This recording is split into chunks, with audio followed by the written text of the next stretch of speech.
As sausage. Necker River over here. You got Dry Creek over here. Yeah, probably not much water in that one. Yeah. It's the Conecuh. It's a Conecuh broth. Yeah, there you go. Yeah. Is there anybody in the chat that says they've had one?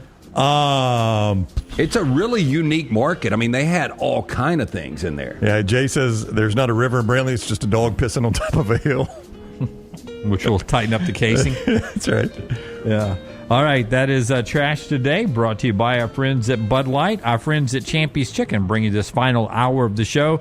If you want perfect casings on everything, perfectly delivered food every time, that's what Sterling does at Champy's Chicken. Those tamales, that gives you the taste of the Delta, all the great sides, the hand-cut chicken fingers, which, by the way, we had those almost 2 weeks ago this Friday. And the hand-cut chicken fingers, I mean, they were big as a baby's arm. The sauce that he makes, the honey mustard he makes there is so good. The ranch he makes there is so good. It's just fantastic food. Champy's Chicken, Highway 119 in Alabaster. Browning. Do you have something to end the show with? I just saw an amazing stat. I don't know if you guys saw it. I actually wrote right here, if Zach Herbstreit's not on the show today, let Brown finish the show with an amazing stat. Okay, hopefully Zach will be with us sometime. He got tied up with On 3. Speaking of Zach's, I just saw this, and we talked about it yesterday is the reason I wanted to bring this up. You mentioned that Cincinnati is changing their approach on their preseason games. The Bengals. The Bengals, yeah. That they're going to play more starters because Zach Taylor is worried about what happens with Cincinnati is that they start slow. I just saw this stat. Zach Taylor has played 12 games in week 1 or 2. What do you think his record is? Oh, I know what it is. I think it's 2-10. No, it's 1-11. It's 1-11. That's insane.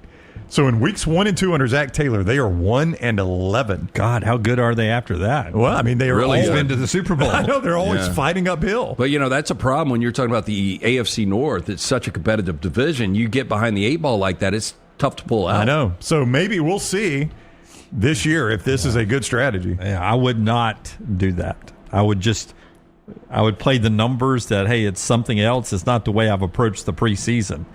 I would not roll Joe Burrow or Jamar Chase or any of those guys out there at all in the preseason. I'm with you 100%. I am so off of the preseason. Yep. Anti-preseason. I am too. All I do is sweat out. And, the first time we did this together at the Galleria, you remember Cam Akers? That's right. Tore his ACL, and I was like, damn, season's over. That was like day one of camp, wasn't it? And you won the Super Bowl. Won the Super Bowl. Yeah. He came back, which is pretty crazy. Came back late. He did come back late. Had a bad fumble against your Bucks. It almost cost. Yeah. Won the Super Bowl after you thought the season was done. Yep. All right. That's our show today. We're back with you 9 a.m. Central Time. Where are they going to see the video that we're about to do? Oh, Scott will show it in the commercials. We may drop it out. We'll see how it goes. Yeah. This we'll is see very how it goes, loose production but, here, Jim. But planning on rolling it out tomorrow at some point. Yeah, Scott will show it in the commercials. Us trying to smash lenses of Breakline Optics. Okay. They say it can't be done. We'll put it to a test. Okay. So not today on social media platforms. I'm going to run them over, too, with my car. Tomorrow, I do that. Tomorrow during the show. Hold it there. We will unveil whether we were successful smashing them or not, and how much Double Down Media has to pay to repair the sidewalk here, because they're not worried about that. That's the bigger expense for me. A hammer and a lens. Yeah. It's Lance slinging a hammer. Took them 2 months to repair the shitter. I don't think they're worried about the sidewalk up there. Until next time, God bless you and God bless America.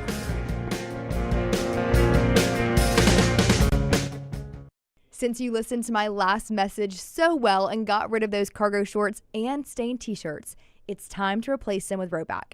Go to Rhoback.com and click on the Refresh collection to find all that you need for an EG-approved wardrobe. It includes pieces that will have you ready to hit the golf course after a busy day of meetings, or comfy favorites for travel and working from home. Get 20% off using code TNR20. See, I'm saving you some money. Call the next round now at 205-734-0923. Jim Dunaway, Lance Taylor, Ryan Brown. Live from the Birmingham Racecourse Casino Studios, the next round, presented by Bud Light, is on now.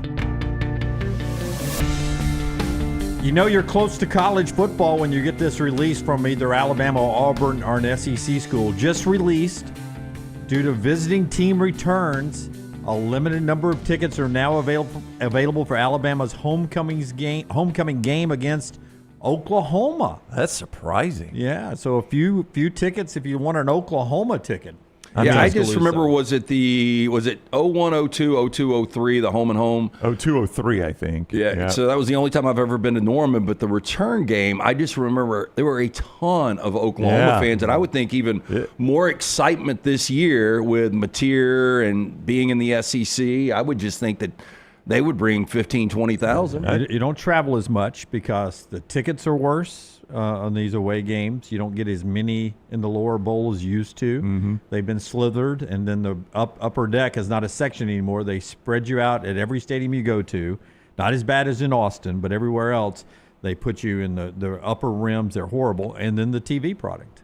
Yeah, I mean, it's just I would think, though, the first lap through the SEC, some of these Oklahoma fans would like to go see Bryant Denny, Jordan Hare, Neyland Stadium. They've never been. But when you do that, Brown, what do? You don't buy the worst seat in the house. That's true. You if get you're them secondary market. And you're spending going the road. I'll just buy a secondary market, sit in the lower bowl, and have a better seat than what my team is given in the upper deck. That's why I don't know why it's a big deal that the ticket allotment's not any good anymore. Yeah. I would think the majority of these people that are going to travel and spend that kind of money would spend an additional $150 per ticket to have a really good ticket. And if I do it that way, if my team sucks, then I don't have to go. But this is the one that is mandated contractually in the SEC that we provide a certain number of tickets in the stadium, certain in the lower bowl, certain in the upper deck, given to each school. They set that aside. Oklahoma sells it through Oklahoma. These are the ones that are returned. But you'll get this. These are the, if you're an Auburn fan, these are the upper rim and upper deck section that you see that are empty for some of those games. When we get empty seats in the SEC, they usually are the bad visiting seats, visiting tickets that just weren't filled. Or student overflow. It's one of those two. It's either student overflow or bad visitor seats. But I'm with you. I prefer to have better seats, but I think a lot of people prefer to sit with their own fans. Yeah. I think that is the appeal, Lance, to buying the school allotment is I don't have to go sit among opposing fans. I may have crappy seats, but I got crappy seats next to people that are wearing my colors. Yeah, just threw it out there to throw it. It just popped up as we were getting going. Not a big topic we want to get into, but 16 days away. That's just one of those signs that college football is upon us. We'll get to a ton of stuff, including NFL exhibition play, which we got 3 games tonight. 2 of them you can watch on the NFL Network live. And then the Cincinnati-Philadelphia game, you probably can find it somewhere on the internet and watch it with somebody's phone up against the TV screen or something. But it's a lot of fun because we got some big storylines. We'll get to those storylines coming up in a little bit. We got video of a Kraken and a Grizzly almost fighting.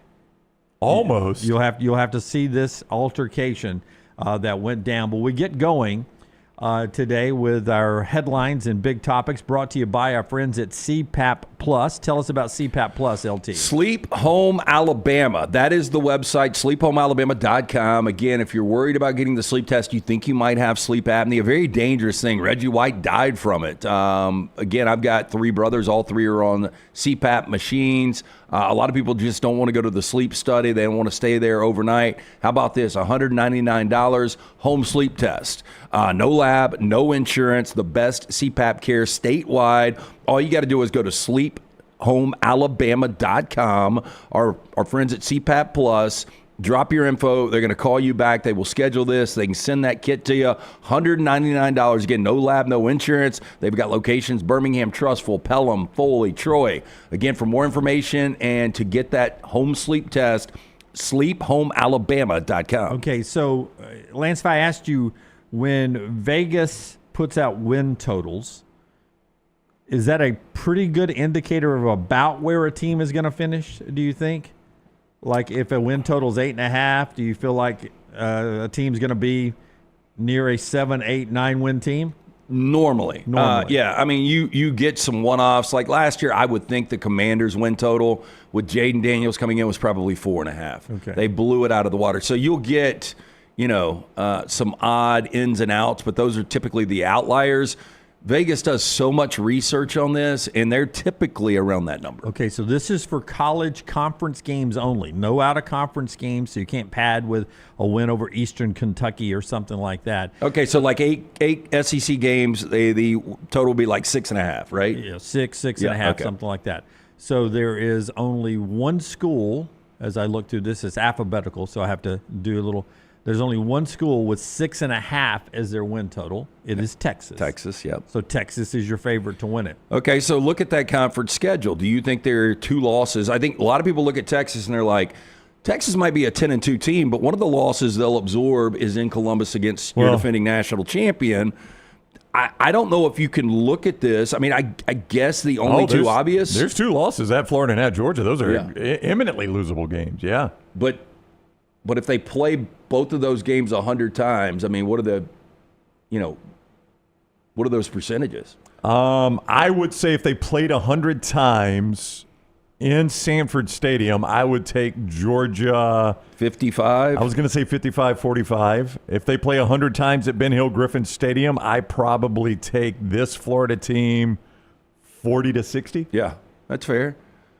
So I'm just saying the odds are Texas probably you play over the 6.5. I wouldn't feel great about it. No. Yeah, you guys can attack it that way, and that's interesting to me too about which side to play. I was looking at this and it telling me what the conference race was going to look like, and Texas is a favorite. They're number 1 in the country. I understand that. There's only 2 teams right behind them that the win total in conference is 6, and that's Alabama and Georgia. There's only 2 that they're at 6. So in your mind here, Vegas is telling me your conference, they think, this doesn't mean anything, but they think the conference championship game is going to be Texas, Georgia, Alabama, 2 of those 3 teams. That's right. That's right. That's the way you're. I think almost everybody thinks that outside of maybe LSU. Yeah, LSU's the factor that, I think, and you always have to leave the door open for a surprise, but I think LSU is not really a surprise. If LSU's there, I'm not surprised. No, but I'm sure LSU's 5.5. Yeah. LSU's exactly 5.5. And then after that, and this is the big takeaway, there's not a 5.5 other than LSU. There's not a 5. You're down to the 4.5s and the 4s at that point. And there's a lot of, and we've talked about this many times in the offseason, after you get through the top of the SEC, there's a lot of teams that fall right in the middle there that could go, good season, maybe contend for the playoffs, or bad season, maybe fire your coach. And that's the kind of year we're going into in the SEC. Of the 16 teams, how many do you think were 5-3 or better last year? There were a lot that got 5 because there was a logjam there, if I remember correctly. That's right. I think Alabama, Ole Miss, South Carolina, Missouri. I think there were like 4 or 5 5-win teams, weren't there? So of the 16, do you have it? Yeah. Of the 16, I would say 7 were 5 wins or better. 5 wins or better. I had them at, I think 7's the number. It's 9. 9. Yeah. Because you guys are right. There was a logjam. Missouri, Ole Miss, Texas A&M, South Carolina, LSU, and Alabama. I forgot A&M and LSU, yeah. Tennessee and Georgia both 6 wins, and then Texas was 7-1. Yeah. And there was a lot of bad, obviously, in the league. There was one 4-4 Florida, and then everybody else had a losing record. As Carl Ravitch learned the hard way, the league record is going to be 500. Yeah, when you put it all together there. I just, when I saw those win totals, and they got them for every major conference here, but what is Mississippi State? Mississippi State's in conference win is 1.5 actually. Ooh, boy, I'd play that under. So you got to find 2 conference wins if you're Mississippi State. Yeah, I mean, if you're Jeff Lebby, that's doubling up the conference wins from last year. Can you find me 2 conference wins for? You can't. I mean, unless they are just going to be one of these. Jeff Lebby is the next great coach, and from year 1 to year 2, and what Blake Shapen is able to do as a quarterback, there's a schedule. Forrester just pulled it.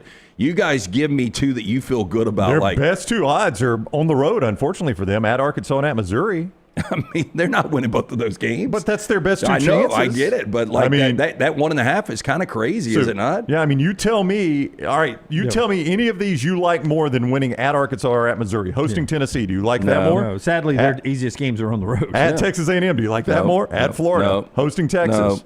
Hosting Ole No. Miss, hosting Georgia. No. I mean, you're right, Jim. It's at Arkansas, at Missouri. They're two best shots at a win. I just think we found a hidden gem right there. Let's all play the under 1.5 wins in the SEC, Mississippi State. Of all the people to be saying that, Lance. And this is going to be the one where we get there and they're going to be like, you can only bet $1,000. Yeah, this is where I'll take 1,000. this is where Lance normally says that makes no sense. That's why you go the other way. Maybe, but 1.5, when you look at that on the surface, though, if you tell Mississippi State fans, man, y'all have got a chance to win 2 conference games, I don't think they get excited about that. I mean, it's hard to put this thing at a half, but that's where it should be. Yeah. By the way, ACC only plays 8 games too, right? That is correct, yes. Clemson's over-under is a 7. I mean, we've looked at their conference schedule. So it's unbeaten or not. Or not, yeah. Do they go undefeated or do they drop a game? Because at Louisville's a tricky game. They got Georgia Tech. I mean, there's some tricky games. Oh, I think you play that over. Yeah, I think I would. Yeah, I play them at because 8. I think worst case, if you're getting it if it's 7.5, then it's a little dicey because you only have that one blemish. But at 7, you can still have a loss and a push. Yep. I mean, for them to lose 2 conference games would be shocking. And this will not shock anybody when we say this, but you can expect a lot of carnage in the Big 12. 9 conference games in the Big 12. They don't have a 7 over-under. Wait a minute. Yeah. In 9 conference games, nobody even reaches 7? Arizona State's a 6. Kansas State's a 6. And that is it. I'll look through it again. All right. 9 conference games. I'm right about that, right? They do play 9 conference games in the Big 12. Arizona's a 3. Arizona State's a 6. Baylor's a 5.5. BYU's a 4.5. UCF's a 3. Boy, BYU's 4.5 at quarterback leaving. Hurt them. That's tough. Cincinnati's 3.5. Colorado's 3.5. Houston's 3.5. Iowa State's 4.5. Wait, who was the top? Was it Arizona State at what? Arizona's 3. Arizona State's 6. These are in alphabetical order. Kansas State is the other 6. Oklahoma State's 3.5, TCU's 4.5, Texas Tech's 5.5, Utah's 5.5, West Virginia's 3. There's 2 6s. They got nobody. Wow. I mean, nobody going 8-1. Last year, 6 wins or better in conference for the Big 12. I've got it. Iowa State, Arizona State. And BYU. I think Colorado did, didn't they? 7 teams. Yeah. You had Texas Tech, TCU, Baylor, Colorado, BYU, Iowa State, and Arizona State. All 6 plus. 6 and 3 or better. Let me tell you what we've done. You had 4 7-2s. Colorado was 7-2 in conference last year. Yeah, I mean, don't forget Colorado played that game. It was against Kansas, but it was at Arrowhead. And if Colorado wins that game, I think they're in the Big 12 championship game. Now, they didn't. But had they won that game, I think they're in the Big 12 championship. Here's what college football has done, Jim. The college football analyst world. Don't use the P word. Oh. What? I thought you were about to tell me about parody. No. The college football analyst world has way, way over-adjusted on Arizona State here. I agree. They have way over-adjusted. They got burned bad last year by Arizona State, and everybody has way over-adjusted. Look for regression to the mean. I say the same thing about Arizona State I said about Vandy. Vandy had a tremendous year last year. They were a good story. They went to a bowl game. They got some wins. Vandy's dialing it back. The last Arizona State is the Big 12 Vandy. Really cocky coach to get humbled, and I think everybody enjoyed it, was Tom Herman. I think Kenny Dillingham is about to get humbled. Yep. Our friends at Storm Restoration Roofing bringing you our start to the show, college football conversation. You can get a free, absolutely free, no-cost roof inspection up there from Greg from Pell City. All you have to do is contact him by phone, 205-542-3531. You see the number on the screen. You can go to Facebook, follow Greg from Pell City there, drop him a message there, or you can go to their website, stormrestorationroofing.com. Greg is A-plus rated with the Better Business Bureau. He's been doing this locally for over 20 years, which means he's fantastic with your insurance agent, knows most of the guys, so that helps you out a little bit. They trust Greg when it comes to assessing what's going on your roof. And then he's able to handle storm damage, roofing replacement, and he even has his builder's license so he can do restoration and repairs. Again, 205-542-3531. Our friends at Storm Restoration Roofing and our friends today at Bojangles Brownie. Tell us about Bojangles. It can be bow time for you at Bojangles. Coming up at lunch today, if you've missed that chance to get breakfast with that Bowberry biscuit and that chicken filet right there in the middle of it. Boy, you've missed a great breakfast. Do that tomorrow morning. But make up for it by grabbing some lunch at Bojangles. From sweet to heat, they've got 7 sauces that will definitely add a little extra flavor to every bite. Nothing pairs better with those sauces than hand-breaded tenders. So if you're looking for sweet, try honey mustard. You want some tang, try barbecue. You want some heat, try creamy buffalo or peach honey pepper. If you're craving smooth and creamy house-made ranch, jalapeno ranch, or classic bow sauce, ready and waiting. So head to Bojangles. Order some hand-breaded tenders with your favorite sauce today. It's bow time. We'll get back to college football throughout the show. Armando Salguero is with us in the next segment to talk NFL football. Roman Harper is with us to start hour number 2 at 10 o'clock. You want me to tease a little bit on Roman? Roman was at practice the other day. He was. We showed the video of him at the media day, and he was there. Yep. Tells me, and we'll find out why, I don't know why, all he said via text is, I left much more confident in Alabama. All right, so Roman Harper coming up. We'll see what he saw. So that's coming up a little bit later on the show here. Let's get to what we're going to see in the NFL tonight. 3 games. It includes Indianapolis and Baltimore. Colts and former home of the Colts, where the Ravens are now, 6 o'clock NFL Network. Interesting in that game, LT, is Anthony Richardson and Daniel Jones are listed as and/or. They're both on the QB1 line, so there's a legit battle going on there for the Colts, which usually makes for an interesting preseason. Well, look, this is your free play tonight, lanceslock.com. We've got a $75 preseason package, already 1-0. We had the Chargers against the Lions. We do have the Colts tonight on the road. This is a Baltimore team that had won 24 consecutive preseason games from 2016 to August 23rd of 2023. And now the Colts are at 6. It's gone up to 6.5 on the road. Anthony Richardson will get the start. He'll play a quarter and a half, and then we'll turn it over to Daniel Jones. This is going to be an ongoing battle. Shane Steichen has got to win this year in year 3, and he's got to rely on one of these quarterbacks to do it.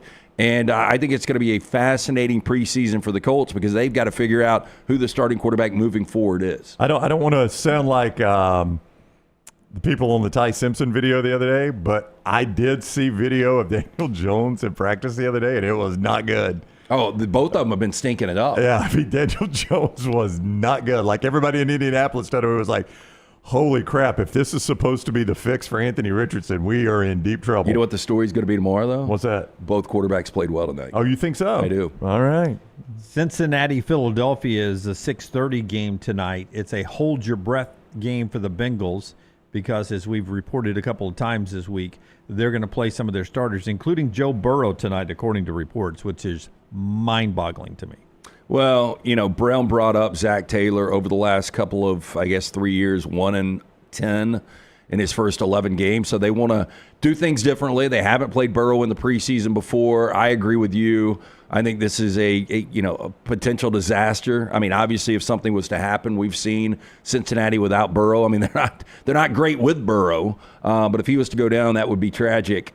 Cincinnati, though, a 6-point favorite on the road because they are playing those starters. Yeah, and as you will point out, Brown brought up Jalen Milroe, possibility to watch him tonight. Seattle, Las Vegas and Seattle, 9 o'clock on the NFL Network. Any other storylines in that one you're watching? Well, I mean, Pete Carroll coming back to Lumen Field. Ashton Genty, will we get to see any of Genty? I think the Raiders have done a really good job with their draft as far as skill over the last couple of years, and you bring in a free agent quarterback and Geno Smith, and I don't know if we're going to get any Geno tonight. We probably won't, but it will be interesting to see kind of the reception for Pete Carroll because Pete Carroll did things that Seattle had never done before. It's a 9 o'clock kick on NFL Network Central Time. So if I'm here in the Central Time Zone and my only interest in this game is Jalen Milroe, how deep do you think I have to go before I get to Jalen Milroe? Well, Milroe right now, believe it or not, I thought Locke would be their number 2. They've got Milroe listed as their number 2, so there's a chance Milroe starts tonight. Starts? Yeah. Oh, I'm going to see if I can find that. I mean, if Milroe starts, that is even more interesting. I mean, I that's the only interest I have in this game, Jim. It is a Week 1 preseason game. I just want to see Milroe a little bit. Boy, if he starts, that's really interesting. So that's what's happening tonight in the NFL. Again, our friends right there at lanceslock.com, Lance right here, can help you out with the big plays. They're brought to you every day by our friends at Hemphill Services. 205-229-2090. That is the number you need to call. Whether you experience any plumbing, heating, or cooling issues in your home or business, they are ready to serve you. Call Adam, Chad, Andrew, all the guys there. 205-229-2090. Hard to stop a train. For more information, hemphillservices.com. It looks like Sam Darnold will not play, and Milroe and Drew Lock will split the reps. Wow, that's interesting if Milroe's starting. So the answer to my question, Ryan, 9 o'clock Central. That's when you'll want to tune in if you want to see Jalen Milroe if he starts. All right, so we all know a Kraken is not a real thing. That is correct. That is correct. Yeah. The Kraken is a mythological creature. Okay. Don't tell that to the old school Pirates. A sea creature, right? It was like a Yes. monster in the sea. It's a giant squid from, I believe, the Odyssey. Seattle It's a rum, too. named their hockey team the Seattle Kraken. Mm-hmm. Their mascot It's awful. is out in a stream. They're shooting a promotional video. The Seattle Kraken mascot, and I don't know if these are hockey players, coaches, or just outdoorsmen, but they're out in the wild, and they're shooting a video, and this happened. While we were fishing, we had a pretty close call with a couple bears. We got a bear. Oh, I gotta break you off. Okay. Hey Sam, we got a bear. We gotta move down. Watch. The bear's coming. Oh, my gosh. And the bear's focusing on one thing. It wants the Kraken. Lunch. It didn't even growl. Oh, my gosh.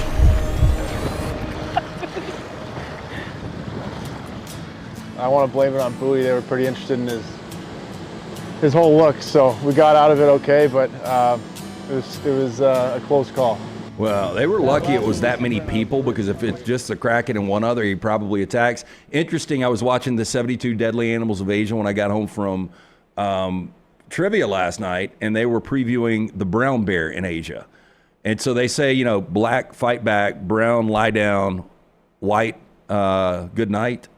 Because polar bear, you've got no shot. Oh, yeah, polar bear, you got no shot. But these brown bears are distant cousins of the grizzly. Yeah. And, boy, I'm telling you, if he would have been on his own, he's destroyed. When he picked up the speed right there in the water, that was when, if I'm in the Kraken suit, I'm probably already sweating. But buddy, it's But you can't do anything because they swim, they climb, I know, and they can fly. And I doubt my foot speed's very good. First of all, in like thigh-deep water, and second of all, in a Kraken costume, I doubt my foot speed's going to be better than the bear. Okay, but one of the more amazing things that Brown ever said on this show way back in the day, you remember it, right? Yeah, he could outrun a grizzly bear for 100 yards. Yeah, you never heard this, Tyler, but his adrenaline, he said, if it got going, I could outrun a bear. I would. I'd outrun a bear. Bear ain't catching me. I don't know. Well, no, I do know. It's impossible. He would not. We'll never know. I would tell you can't that. disprove it. I would tell you that I don't know which would pop first, a hamstring or an Achilles on him. But eventually his neck would get popped by that bear as he was eating him. Have you guys ever seen Grizzly Man, the documentary? I have not. Oh, it is fantastic. You've seen it? Yeah, I had to watch it for a film class at Auburn. Yeah, I mean, this dude goes in the woods, brings his girlfriend, and starts studying grizzlies and gets way too close, and you can figure out what happens in the end, and they get it all on video. You just rank the bears on how dangerous they are. Yeah. You just tell me how hungry a bear is, and that's how dangerous they are. Well, so that part of the story last night, this brown bear went into, and this is years ago, into an Asian village, and it just got out of hibernation. It kills a couple, eats them. It comes back the next night, eats their neighbors. By the end of the week, it had killed 7 different people. They listed it as a serial killer. They had to go out and kill it. Yeah. Bear just doing what the bear does, though. Right. Maybe he had to lose his life for that, but I get it.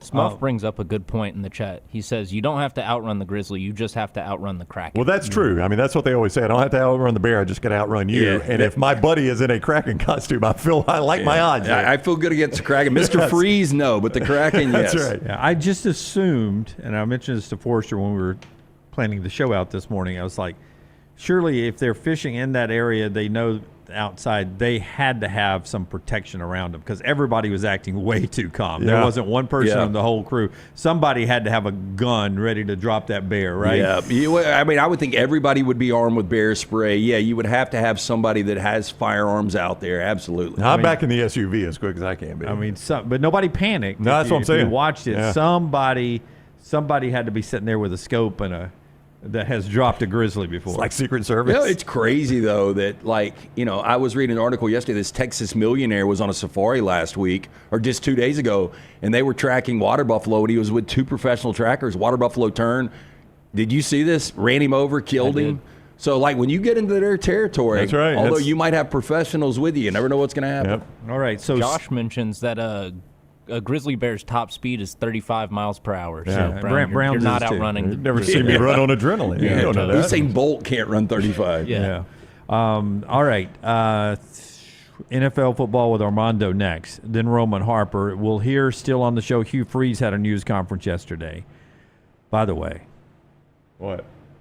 Episode 3 of Any Given Sunday would run through a wall for Clark Lee.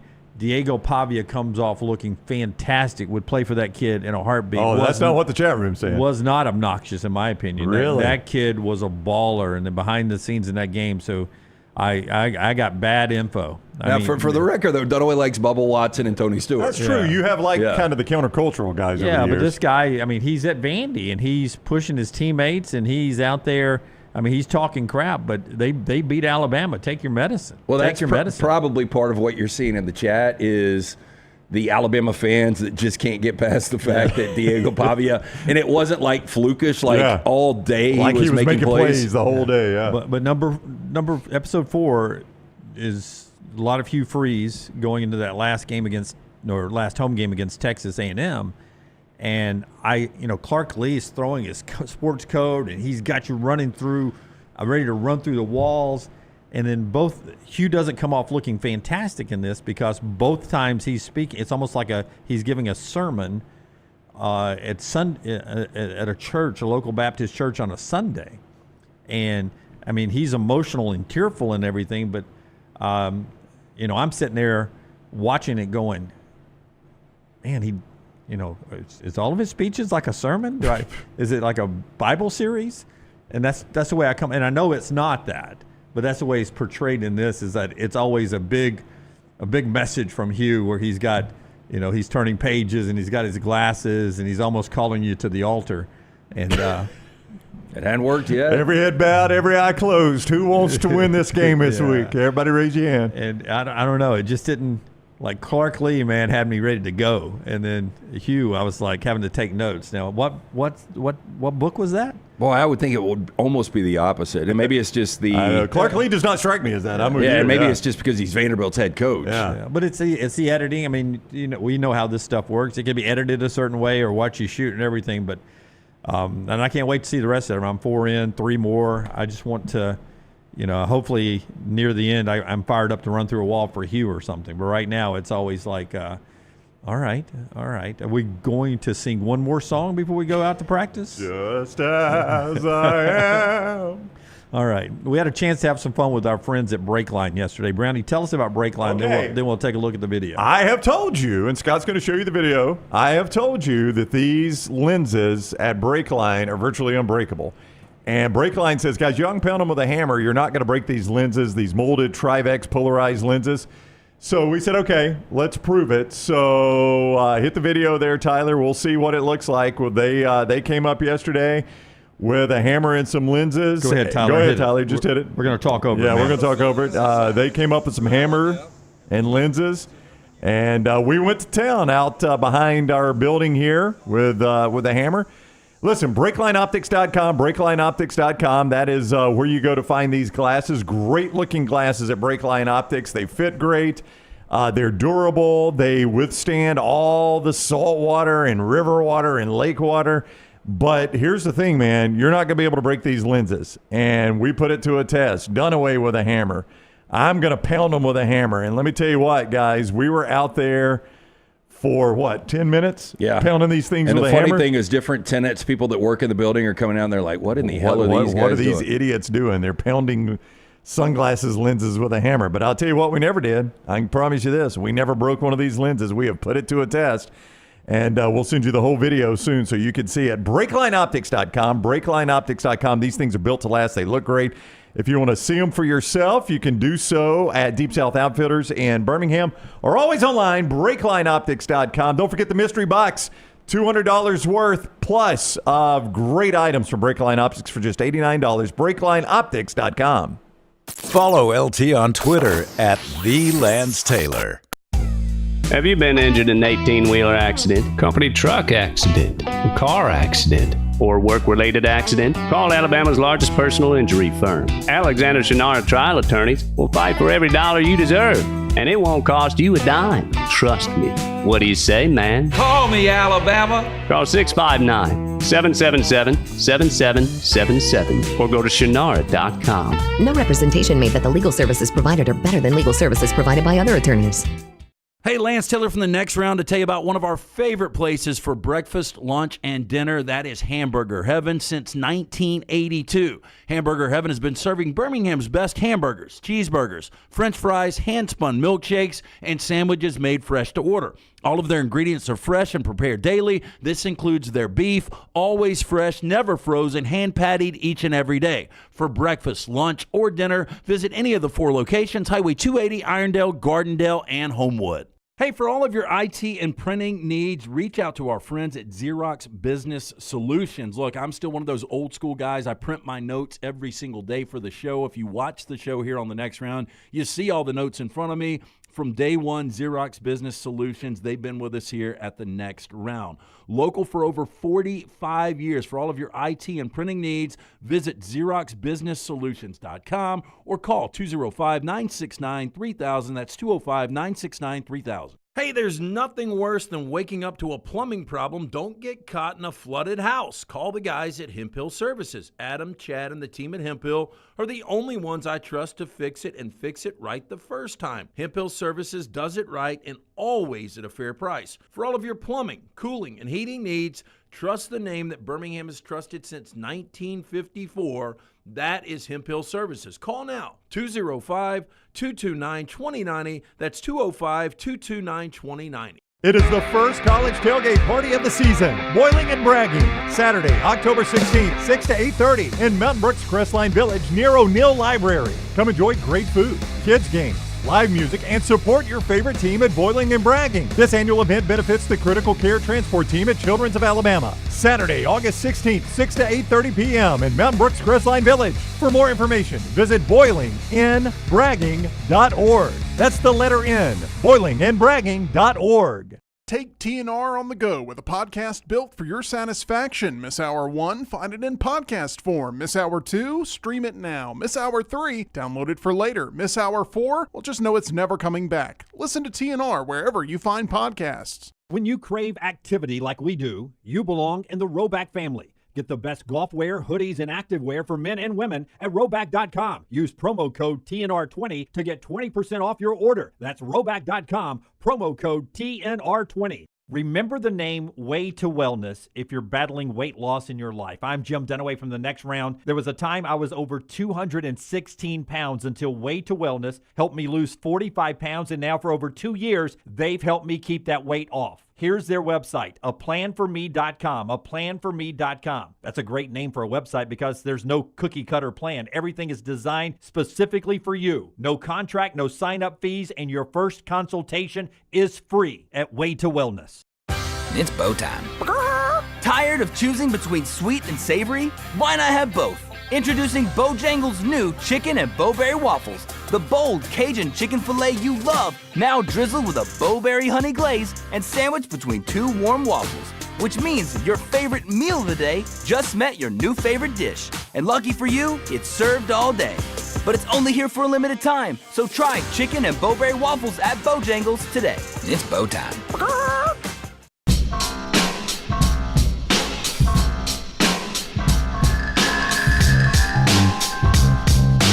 Back with you on the Next Round as we get ready to talk about a little National Football League preseason action and what's going on in camps. Our friends at New Life Art want to remind you that great moments in college football history are just one click away.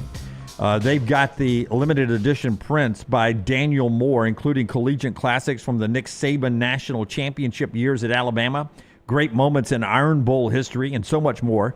That includes items like the Legacy Continues coffee mugs. You can get that there, too, and calendars and everything in the gift shop. You can even actually find a Daniel Moore secondary marketplace on the website, danielmoreart.com, danielmoreart.com. All right, let's talk some NFL. Armando Salguero with us from Outkick, and he's on the Alexander Shannara Trial Attorneys Hotline. Armando, how are you today?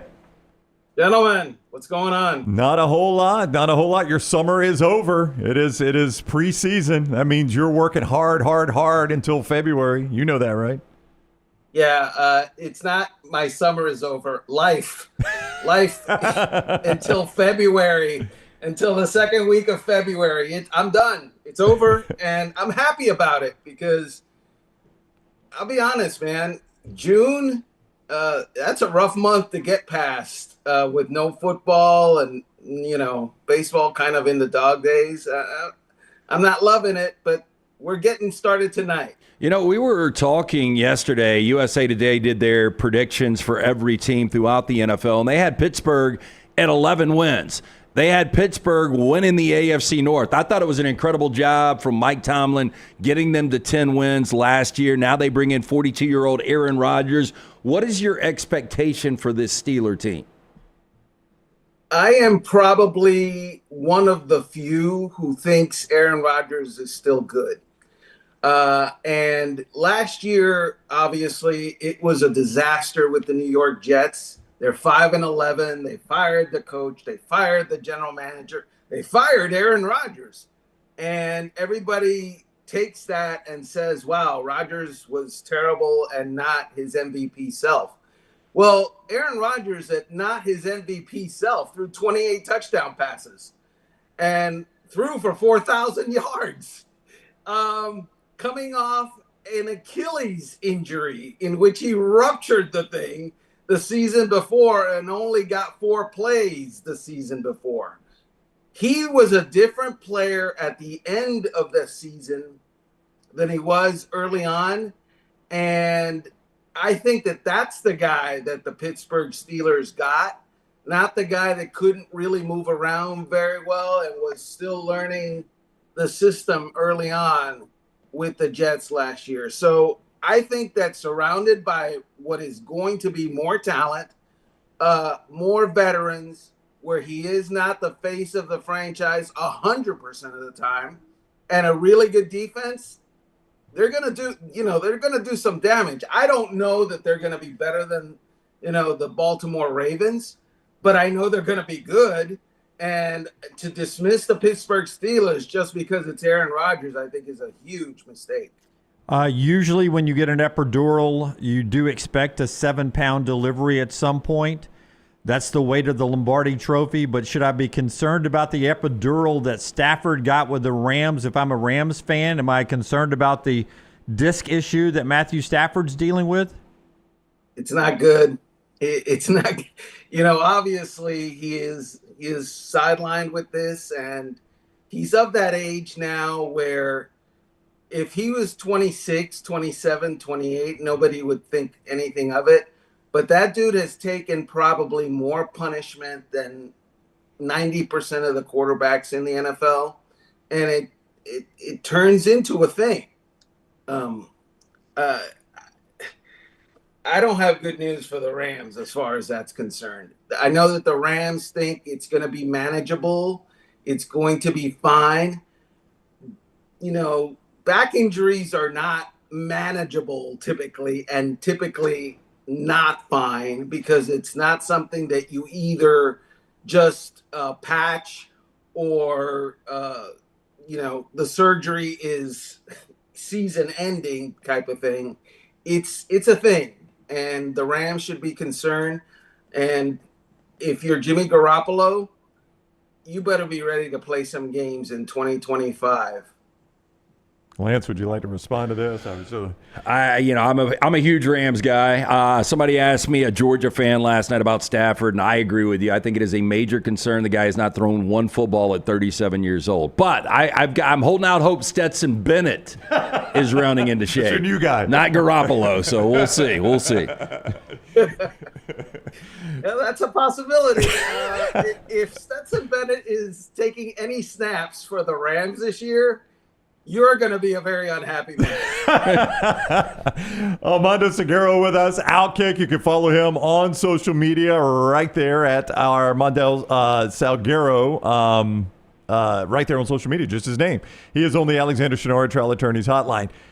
Cincinnati, under Zach Taylor, is 1-11 in week 1 and 2 games. It has been an issue. There is no doubt it has been an issue. They seem to think the solution to that issue is play your starters deeper in preseason games, which would make me nervous as a Cincinnati fan. What is your feeling on this? And have you gotten any league feedback on people like, what are these guys even thinking doing this? Yeah, actually, they're not alone. As I wrote today at Outkick, there are more and more teams that are going to play their, I wouldn't say their stars, but definitely their starters, even starting tonight. You already mentioned Joe Burrow. Kyler Murray is playing. The Raiders, Pete Carroll is playing his starters. There are teams obviously that don't need to and will not, like the Ravens. Seattle won't. The Eagles obviously don't have to. But when you've got, Cam Ward playing, Jordan Love might play, Trevor Lawrence is playing, all these guys that there's a lot of money hanging on them, and obviously with that money, you don't want to risk the money and the injury situation. They're going to see some action, and probably a good portion of the action even starting today. Easy to make the argument the NFC North is the best top to bottom division in all of football, but I can't figure it out this year. Last year, Detroit 15 wins, Minnesota 14 wins. Detroit loses both coordinators. Minnesota, Darnold goes on now with Seattle. You've got J.J. McCarthy, who we've never seen at this level, is going to be that starting quarterback, but they still have a really good defensive coordinator in Flores. Kevin O'Connell's one of the best offensive minds in football. Green Bay is Green Bay with Jordan Love. And then the Bears getting one of those coordinators from Detroit and Ben Johnson with Caleb Williams in year 2. I mean, I don't even know how this division shakes out. Who was your favorite? Right. So, the Vikings obviously last year were an eye-popping good team until it was time to be an eye-popping good team. And then they faded badly in the, season finale with the division on the line. And then again, in the playoffs when they just melted down in the first round. So that, and, J.J. McCarthy is unproven. So show me, last year, I don't care what you did last year. You won 14 games. So let's see what you do this year with a brand new quarterback. Dan Orlovsky said the other day that Caleb Williams has the most to prove of any quarterback in the NFL. I don't agree with that. I think it's Trevor Lawrence, but Caleb Williams is 1B, that's for sure. What is he? Who is he? And can he rise to the top with, wizard offensive genius Ben Johnson? I don't know. I understand the sentiment about the division. I would present to you the AFC West. You don't think that division is good? Oh, yeah. Yeah, right? So Kansas City Chiefs, are they good? Yeah, they're good. Let's see. The Denver Broncos, Sean Payton, he got a good maybe the best defense in the NFL. And are they? Yeah, they're good. Let's see. Jim Harbaugh, is he a good? Yeah, he's good. Does Justin Herbert a good quarterback? Yeah, if you don't take him to the playoffs. And then he throws more interceptions in one playoff game than he did his entire season. So then Pete Carroll is with the Raiders. Who is the softball, inexperienced, unaccomplished coach in that division? I don't see one, and I see a lot of good teams. They had 3 playoff teams in that division last year, and I don't see them getting worse. Is 4 quarterbacks too many to carry on a roster? I'm asking for my friends in Cleveland. No, they need 7 quarterbacks, 8 quarterbacks, 10 quarterbacks, because none of them are good. That's, Joe Flacco's going to be the starter, right? We all know that. And Joe Flacco is, at this stage in his career, good in small sample sizes, good in small doses. He'll show you, he'll flash Joe Flacco, but then he'll have that quarter or that half or that game where he throws 3 interceptions, and he's basically a 500 quarterback is what he is. let's be honest about what the Cleveland Browns are. Even with Dylan Gabriel and the whole Shador Sanders, love or whatever that is a team that is trying to get out from under the Deshaun Watson shadow. They're going to do that after this year. He's going to be out. He's going to be gone. It would be stupid for them to play him at all because there's a $44 million insurance policy that they can collect if he doesn't play. So do they want to collect that insurance policy? Yeah, I think they do. And beyond that, they've got 2 first-round picks next year, and the quarterback class that's coming out, minus Arch Manning, by the way, apparently, is still going to be very good. So that's where I think they're pointed, and regardless of how many quarterbacks they've got on the roster this year, they're quarterback shopping next offseason. If I understand the ruling right, the NFL is now BYOSS. You got to bring your own smelling salts, right? They can still use them in the game, but the league will not provide them. The team will not provide them. Players have to bring their own. Why after 100 years of football are we worried about smelling salts? Money. And it's as simple as that. Seriously, they're that expensive? It's what runs the NFL. And this is the thing.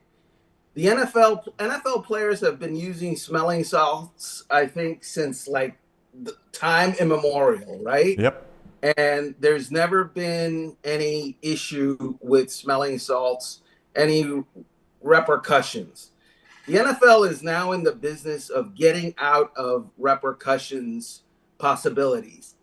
That concussion ruling where it cost them, I think, $1 billion, $780 million, close to $1 billion, woke them up and said, anything that you can vacate that players can come back at you years later and say, you caused my problem, you caused my physical injury, however weird, you get rid of. And so what do we have now? We have newfangled helmets.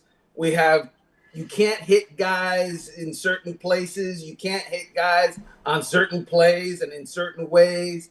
And we're going to get out of the medicine business and the smelling salts business, even if there's even the slightest possibility that down the road someone is going to say, my team provided these things for me and it has caused X, Y, or Z, and therefore I am suing you, NFL team or NFL league. The NFL wants to just shut that avenue of possibility down from A to Z, and this is S. Armando, I heard former Jets linebacker Bart Scott on national television just a couple of days ago say San Francisco's Super Bowl window has shut. For the record, I hate the 49ers, but they were decimated last year by injuries. Christian McCaffrey, Trent Williams. I believe in Kyle Shanahan. I hope they're not going to be good, but I've got a sneaky feeling the 49ers aren't dead and gone. They're not dead and gone. They're going to be just fine. And you are absolutely right. Tons of injuries last year. It seems like every other year this happens to them, and they're a wave. And guess what arc of the wave we're hitting this year? The up wave, the good wave. And so if they can stay healthy, they're going to be a problem. And, that Super Bowl window is not over. And, we'll see at the end of the season, but my guess is that's a playoff team. Armando Salguero, he covers the NFL, senior writer for Outkick. See him at Outkick.com. Follow him on social media at his name, Armando Salguero. Thank you, Armando. Enjoy the season. All right, gentlemen. My pleasure. All right, buddy. Talk soon. Armando with us on the Alexander Shinara Trial Attorneys Hotline. And before we get to the viewing menu today, I'll tell you our friends at Way to Wellness are there to help you lose weight. Maybe you suffer from diabetes or heart disease or sleep apnea. They have a diet plan for you. A great way to simplify your weight loss with my friend Leslie and her board-certified team at Way to Wellness. Visit their website at planforme.com. Way to Wellness has a personalized plan that works and designed specifically for you. No cookie cutter plan. Everyone needs something different. You may want meal replacements, injection therapy. I use the protein bars. Anyway you want it, they have a variety for you right there. A planforme.com. No contracts, no sign-up fees, and your first consultation is free. Way to Wellness, your journey to healthy living. Also, our friends at Michelson bringing you the viewing menu. 205-969-8100 to view life in high definition. Make the phone call that I made way back in 2003. Dr. Mark Michelson, Dr. Jen Michelson, best in the business. 205-969-8100. Make sure you ask for Amy. Tell her the next round sent you. She's going to hook you up with a hassle-free consultation. You have $0 to lose to find out if LASIK is right for you. If you wear the contacts or the glasses, you're wasting money each and every year. I'm speaking from experience. For more information, michelsonlaservision.com. Got 2 new releases in the theater for you today. First up is Stans. This is a limited documentary release based on Eminem and his fandom. The word Stan, which has now sort of been co-opted by just the general lexicon, I guess, started from an Eminem song. The word Stan was originally the combination of stalker and fan, and now it's just grown to mean super fan. So this documentary will explore the complicated relationship between Eminem and his rabid fan base. He's a grandfather now. Eminem's a grandfather? Yeah. Are you kidding me? I think Haley had a kid, right? Yep. Yeah. Holy crap. And he started a retirement home, Slim Shady Grove. That's actually pretty good, Jeff, on the fly. That's pretty good. You had no idea that was even coming. And then the big show tonight is Weapons. When all but one child from the same classroom mysteriously vanish on the same night at exactly the same time, a community is left questioning who or what is behind their disappearance. This stars Julia Garner and Josh Brolin, and it's directed by Zach Kreger, who made Barbarian. Boy, I saw the trailer for this a while back, and it looks super dark. Yes. I mean, super, super dark. 95% right now. Early tomato meter, 100 reviews in, too. That's pretty strong. Yeah. Oh, wow. It was originally reported that it hadn't even dropped below 100, but I guess it finally dropped to 95. I'll take a 95. I'll take it, yeah. If you're a fan of Cinemax in the 80s, and just bad shows with just sex for no reason. Skinemax? Hunting Wives, which I think is number 1 right now on Netflix. Are you watching this? I'm done. Of course you have. I couldn't pull the triggers. Sly Dog was like, man, if you like girl-on-girl action, it is acted like, scripted like, and shot like it's 1980s Cinemax. So it's terrible. Yeah, it basically, I mean, they'd have been same characters in How many women's episodes? prison. I think it's 7. And you're already done. Could have been a women's prison. Yeah. Could have been a college dormitory. I mean, any pizza delivery guy. Any of the Skinemax themes back in the day. That's what Hunting Wives is. So I'm just a little tip if you're a big fan from the 80s. I mean, other than that part, can you give me a summary of what it's about? Because I've seen it. I don't know what it's about. There's a group of wives that like guns. They got a hunting club. They've got a hunting club. Do they shoot a bear? And occasionally they take their clothes off and kiss each other. A bear chasing a kraken. Yeah. Occasionally. Once an episode. It's horrible. It's so horrible. You don't recommend it? I do not. Okay. I do not. I mean, it's very popular on Netflix. It's like Melrose Place met sorority lockup. Here we go. Here's the premise. Set in Maplebrook, Texas. Fictional East Texas town, Sophie, a young woman and mom, falls into an affluent socialite seductive orbit. She's a PR girl from Boston who has moved with her husband into town. Okay. Where a circle of housewives have dangerous secrets themselves. All of them do. Some of them uncovered, some of them not. And her becoming a prime suspect in the death of a teenage girl. We've got a death. Brittany Snow, Malin Ackerman. I'll just tell you, she's a liberal from Boston. Right. They are NPR gun-toting women, and they convinced the liberal from Boston to buy a gun, and it goes south. It goes off the rails for her after that. And the liberal from Boston talks him into taking their clothes off. Right? You don't need a man. There's one scene that you won't ever come back from, by the way. I've just got to see. Involving the sheriff. Oh, no. Oh, wow. Is the sheriff a man or a woman in this? He's a man. He's a man? I will tell you, when I tapped out on House of Cards, Here we go, the hunting wives. It was when the two main characters, Kevin Spacey and Robin Wright, ended up having a threesome with their security detail. Do you remember that? I do, yeah. That was when I was like, I've had enough. Yeah. This has gone a little too far. Yeah, that's Secrets of Service is what I would title that on Seminary. The hunting wives have a 80% on the, and it's 72 on the popcorn meter. How about the quote at the bottom? Hunting wives, sex lies, and loaded guns. Yeah, it is. It is. Does anybody die in the show? Oh, every loaded episode. guns. Every Okay. episode. I mean, the first. You know how Netflix. There's on these streaming services, specifically Netflix shows, they love to show you the big murder in the opening scene. That's right, and then build back up to it. Back up to it.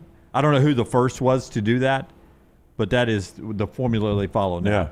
So all of a sudden, there's, I'm not giving anything away. There's somebody who's crawling away in the woods, getting shot at.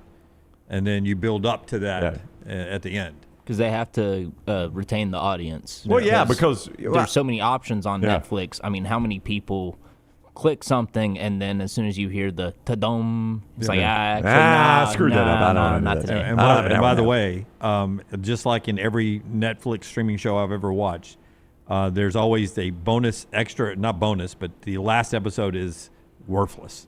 Yeah, we won't want too many. Yeah. So they throw a couple of extra sex scenes in there to try to hang you around through 7. They seem to like this part. Will there be a season 2 of The Hunting Wives? There's a literal cliffhanger at the end. So I guess they leave the door open for it. Yeah. The numbers have been great for it, so I would think I'm answering the question for myself. Yeah. Yes. I mean, there's a cliffhanger at the end that it was sort of like Shrinking, which is a fantastic show on Apple TV. It's like, okay, that was a really good one-off season, and then they edited in a cliffhanger at the end that made no sense to anything that had happened. Nothing to do. And you're like, oh, they got picked up for a second season.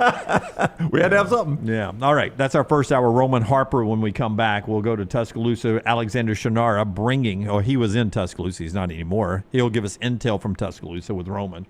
Alexander Shinara brings you the show. Yeah, Alexander Shinara, trial attorneys. Alexander is a Birmingham guy. He's got Southern roots. That's why he said, I'm going to stay headquartered right here in Birmingham. Could do this anywhere. I'll go right here in Birmingham.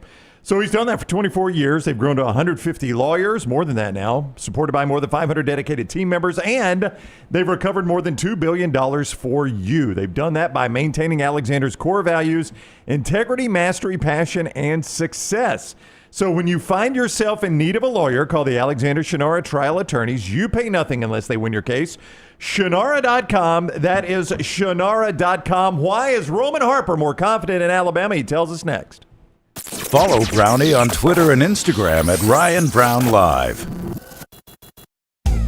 Have you been injured in an 18-wheeler accident, company truck accident, car accident, or work-related accident? Call Alabama's largest personal injury firm. Alexander Shinara Trial Attorneys will fight for every dollar you deserve, and it won't cost you a dime. Trust me. What do you say, man? Call me, Alabama. Call 659-777-7777 or go to Shinara.com. No representation made that the legal services provided are better than legal services provided by other attorneys. Storm season is here. Make sure you have a plan of action in place right now. Greg from Pell City and Storm Restoration Roofing should be your first call when storms hit. Insurance companies love working with Storm Restoration Roofing because of Greg Nelson's name and reputation in the industry. When storms hit, call Greg Nelson. He's local, 205-542-3531. He's the home of the free no-cost roof inspection. Greg from Pell City on Facebook, 205-542-3531. It's Storm Restoration Roofing. If you're looking to expand business and inform the Next Round audience about your exciting brand, contact us. Send an email to sales@nextroundlive.com to be a part of the team and advertise your product to hundreds of thousands of potential customers on our ever-expanding platform. Join our existing partners in the fastest growing media space, both live and on demand, and reach the most desirable audience for your business. Get information and more by emailing sales@nextroundlive.com, and one of our team members will work with you to take your business to the next level with the Next Round. Stop by the New York Butcher Shop and pick up the finest in certified Angus prime beef steaks and burgers, premium pork chops, ribs, and all-natural chicken cut to order just for you. Their chef-prepared entrees and side dishes are the perfect dinner-to-go choice for your family and are ready to heat at home. With a great selection of fine wines and desserts, the New York Butcher Shop is your one-stop dinner shop. 2 locations to serve you, Cahaba Heights and on Highway 119 in Greystone. The New York Butcher Shop, rare quality, well-done service. At Central State Bank, we are large enough to serve you and small enough to know you. Manage your money with ease, whether it's mobile banking, hassle-free checking, competitive loans, business solutions, or personalized financial advice. We're your hometown bank with big-time service. Visit us today and experience banking made simple, because at Central State Bank, you come first. Member FDIC. This hour of The Next Round is presented by the Birmingham Racecourse Casino, now featuring 7 days of giveaways with your chance to win a share of up to $125,000. The more you visit the Birmingham Racecourse Casino, the more chances you have to win. Hey, there's nothing worse than waking up to a plumbing problem. Don't get caught in a flooded house. Call the guys at Hemp Hill Services. Adam, Chad, and the team at Hemp Hill are the only ones I trust to fix it and fix it right the first time. Hemp Hill Services does it right and always at a fair price. For all of your plumbing, cooling, and heating needs, trust the name that Birmingham has trusted since 1954. That is Hemp Hill Services. Call now, 205-229-2090. That's 205-229-2090. As we all know, there's no off-season when it comes to college football. If you want to stay in the know with all things Alabama, join us over on covercrimson.com and get $25 off your annual subscription. We'll keep you up to date and give you exclusive content all the way to the first Saturday of football season on covercrimson.com. It's bow time. Tired of choosing between sweet and savory? Why not have both? Introducing Bojangles' new chicken and bowberry waffles. The bold Cajun chicken filet you love, now drizzled with a bowberry honey glaze and sandwiched between 2 warm waffles. Which means your favorite meal of the day just met your new favorite dish. And lucky for you, it's served all day. But it's only here for a limited time, so try chicken and bowberry waffles at Bojangles today. It's bow time. Jim Dunaway, Lance Taylor, Ryan Brown. Live from the Birmingham Racecourse Casino Studios, The Next Round, presented by Bud Light, is on now. Ohio State wants a blackout game this year. We'll tell you which one it is and talk more about Alabama and Auburn camp in a second. But let's do the college football spotlight right now with Roman Harper. Hit it. The college football spotlight. The Shannara Spotlight presented by our guy Alexander Shannara, trial attorneys. He had one mission for his community of Birmingham, create a firm that could handle anything his community faced. He's done that. They now handle not only personal injury claims, but claims for fire and storm damage, bad drug and device claims, disability, workers' compensation, a host of other claims. When you find yourself in need of a lawyer, call the Alexander Shannara Trial Attorneys. You pay nothing unless they win your case. Shannara.com, Shannara.com. The SEC Network and ESPN's Roman Harper in our college football spotlight. He just spent some time in Tuscaloosa. He is with us now. Harp, what is up, man? How are you? What's up, guys? I'm sorry if I'm not looking at the phone a lot. I'm driving, and it's kind of raining here in Charlotte, but it's all good. Okay, please just continue. landed back. I've been in Alabama. I was in Huntsville last night, and it was good. It's a good time. Hey, so before we get into football, I know you like trash TV. Dunaway just gave us a, I don't know if it was a recommendation or not, The Hunting Wives. A lot of people are watching it on Netflix. Have you watched it yet? I have actually. Yes, I did watch it, and it's great trash TV. Actually, it's kind of raunchy, so you just got to be ready for that. Just know this lady Margot. Like, I don't know if she's good or bad. She's fun. Don't know if she's good or bad. Well, Dunaway was telling us about the sheriff scene off air. Boy, that seems a little rough. I don't want to be the sheriff. I mean, they try and play on all these different sides of everything, right? Everybody's emotion. The biggest, strongest dude is the one that's, questionable. The one with the most power and the ability to kind of just, like, make things go. And it's all these undertones in there. I'm literally on the last episode. I'm going to watch it today because I've been out of town. And I can't wait. I'm on the last episode, And I just want to see how it ends because it's murder. It's Texas. It has some political views in there. It has a lot of different dialogue going on. But yes, I'm into it. And I don't know if everybody should watch it, but I've enjoyed it. Yeah, I watched it all last night, Harp. Heavy on the fast forward button through the scenes. I think I knew what was happening. All the dialogue. I cut out all the words, Harp. That's what I did. It's okay. I mean, you're better than me. I don't think I fast forward through everything. Yeah. So here we go. So you're in Tuscaloosa. I know Brown wants to ask you your big takeaway, but just when you were around great teams, both in high school, college, and the pros, you were around some teams that didn't meet expectations. How much do you put into chemistry, guys getting along? But because, boy, Ryan Williams is talking a lot about how close this team is, and he's only had one other college team. So when he says this team is close, it makes me think last year's team wasn't close. I wouldn't say you're wrong. I give a lot of those coaches, the players, a lot of credit as well. For it just feels a little different. I was there. I was around them, and I was around that team last year as well. I think he's right about that. The strength coach, Coach Blue, talked to me about one little thing that he's kind of really jumped on these guys about, and I think he's stepped his game up. He's been more vocal. He's already a great strength coach, but now being a little bit more of a vocal impact and understanding how important it is to be that strength coach that this team needs. This program needs right now, maybe different than when Nick Saban was there. And so being that outlet and being the best version of himself to be able to serve these kids in the right way. And he talked about how leadership, the right leadership promotes the right culture or builds the right culture. And the right culture promotes the right behavior. And so without the leadership part, it truly is top-down economics in that world. So you get in the leadership aspect of it right, will help you build the right culture. And when you have the right culture, the behavior and the outcomes are going to come. Talking to a lot of other guys as well, it was just really, really good stuff that these guys sound like coaches because I actually believe they believe it. And it was just really cool to listen to him.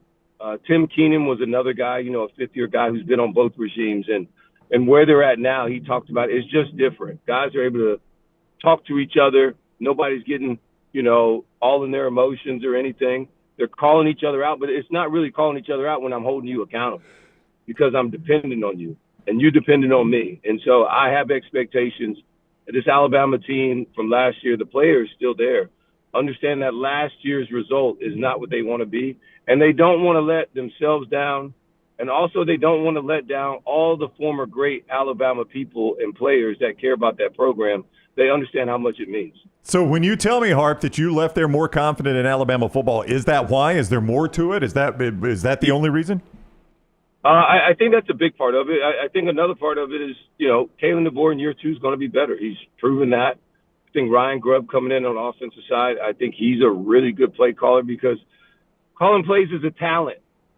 It's a talent. You got to know timing, when to dial it up, what are you showing? All the little things. It's not just like Madden, right, where I'm just picking my favorite plays. It's about understanding the situation and all those other things.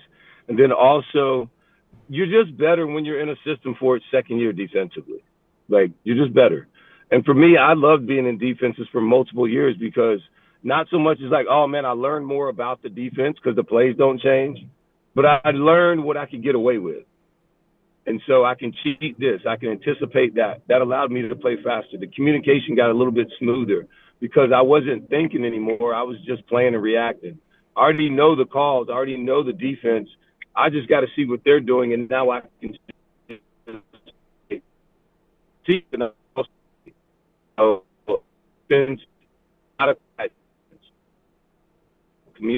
Everybody's on the same page. I think that part happens naturally when you're.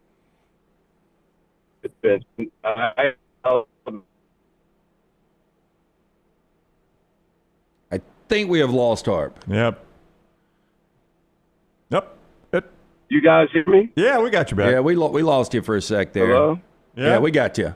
Okay, Harp. Oh, sorry. I gave a big, long spiel. It was I had a great answer. We got most of it. Awesome. You guys missed it all. We got most of it. So, Harp, a lot of our listeners might not realize back in high school you played a little quarterback. This league has so much quarterback potential, but not a lot of proven quarterbacks. If I told you got to go 85 yards, 2-minute drive, one quarterback in this league, who's your guy? Lenore Sellers. Ooh, just because he's going to give me the option. And I've seen him do it a couple times. If not him, I'd probably go with LSU's quarterback. Just because he's the most proven veteran guy. Then probably after that, I'll probably go Lagway because he's just special. Are you watching Any Given Saturday also on Netflix? No, I heard about it. I just got home. I can't wait to actually see it. They said it's really good. I saw the preview for it at Media Days, and it looked really cool and very interesting. So, anytime you can get in the minds or just kind of get a little bit of access into the locker room and what teams and players are doing and thinking, I think it's always kind of cool, especially for me, like showing this to my kids and my family to like let them know what it's like in the locker room, and sometimes the intensity that it takes to go out there and compete at the highest level. Yeah, we know the priority on Netflix, though. Hunting Wives, Any Given Saturday. Ironically, I watched the Brian Kelly episode, and then it was Hunting Wives was recommended next. That's why I hooked you in, huh?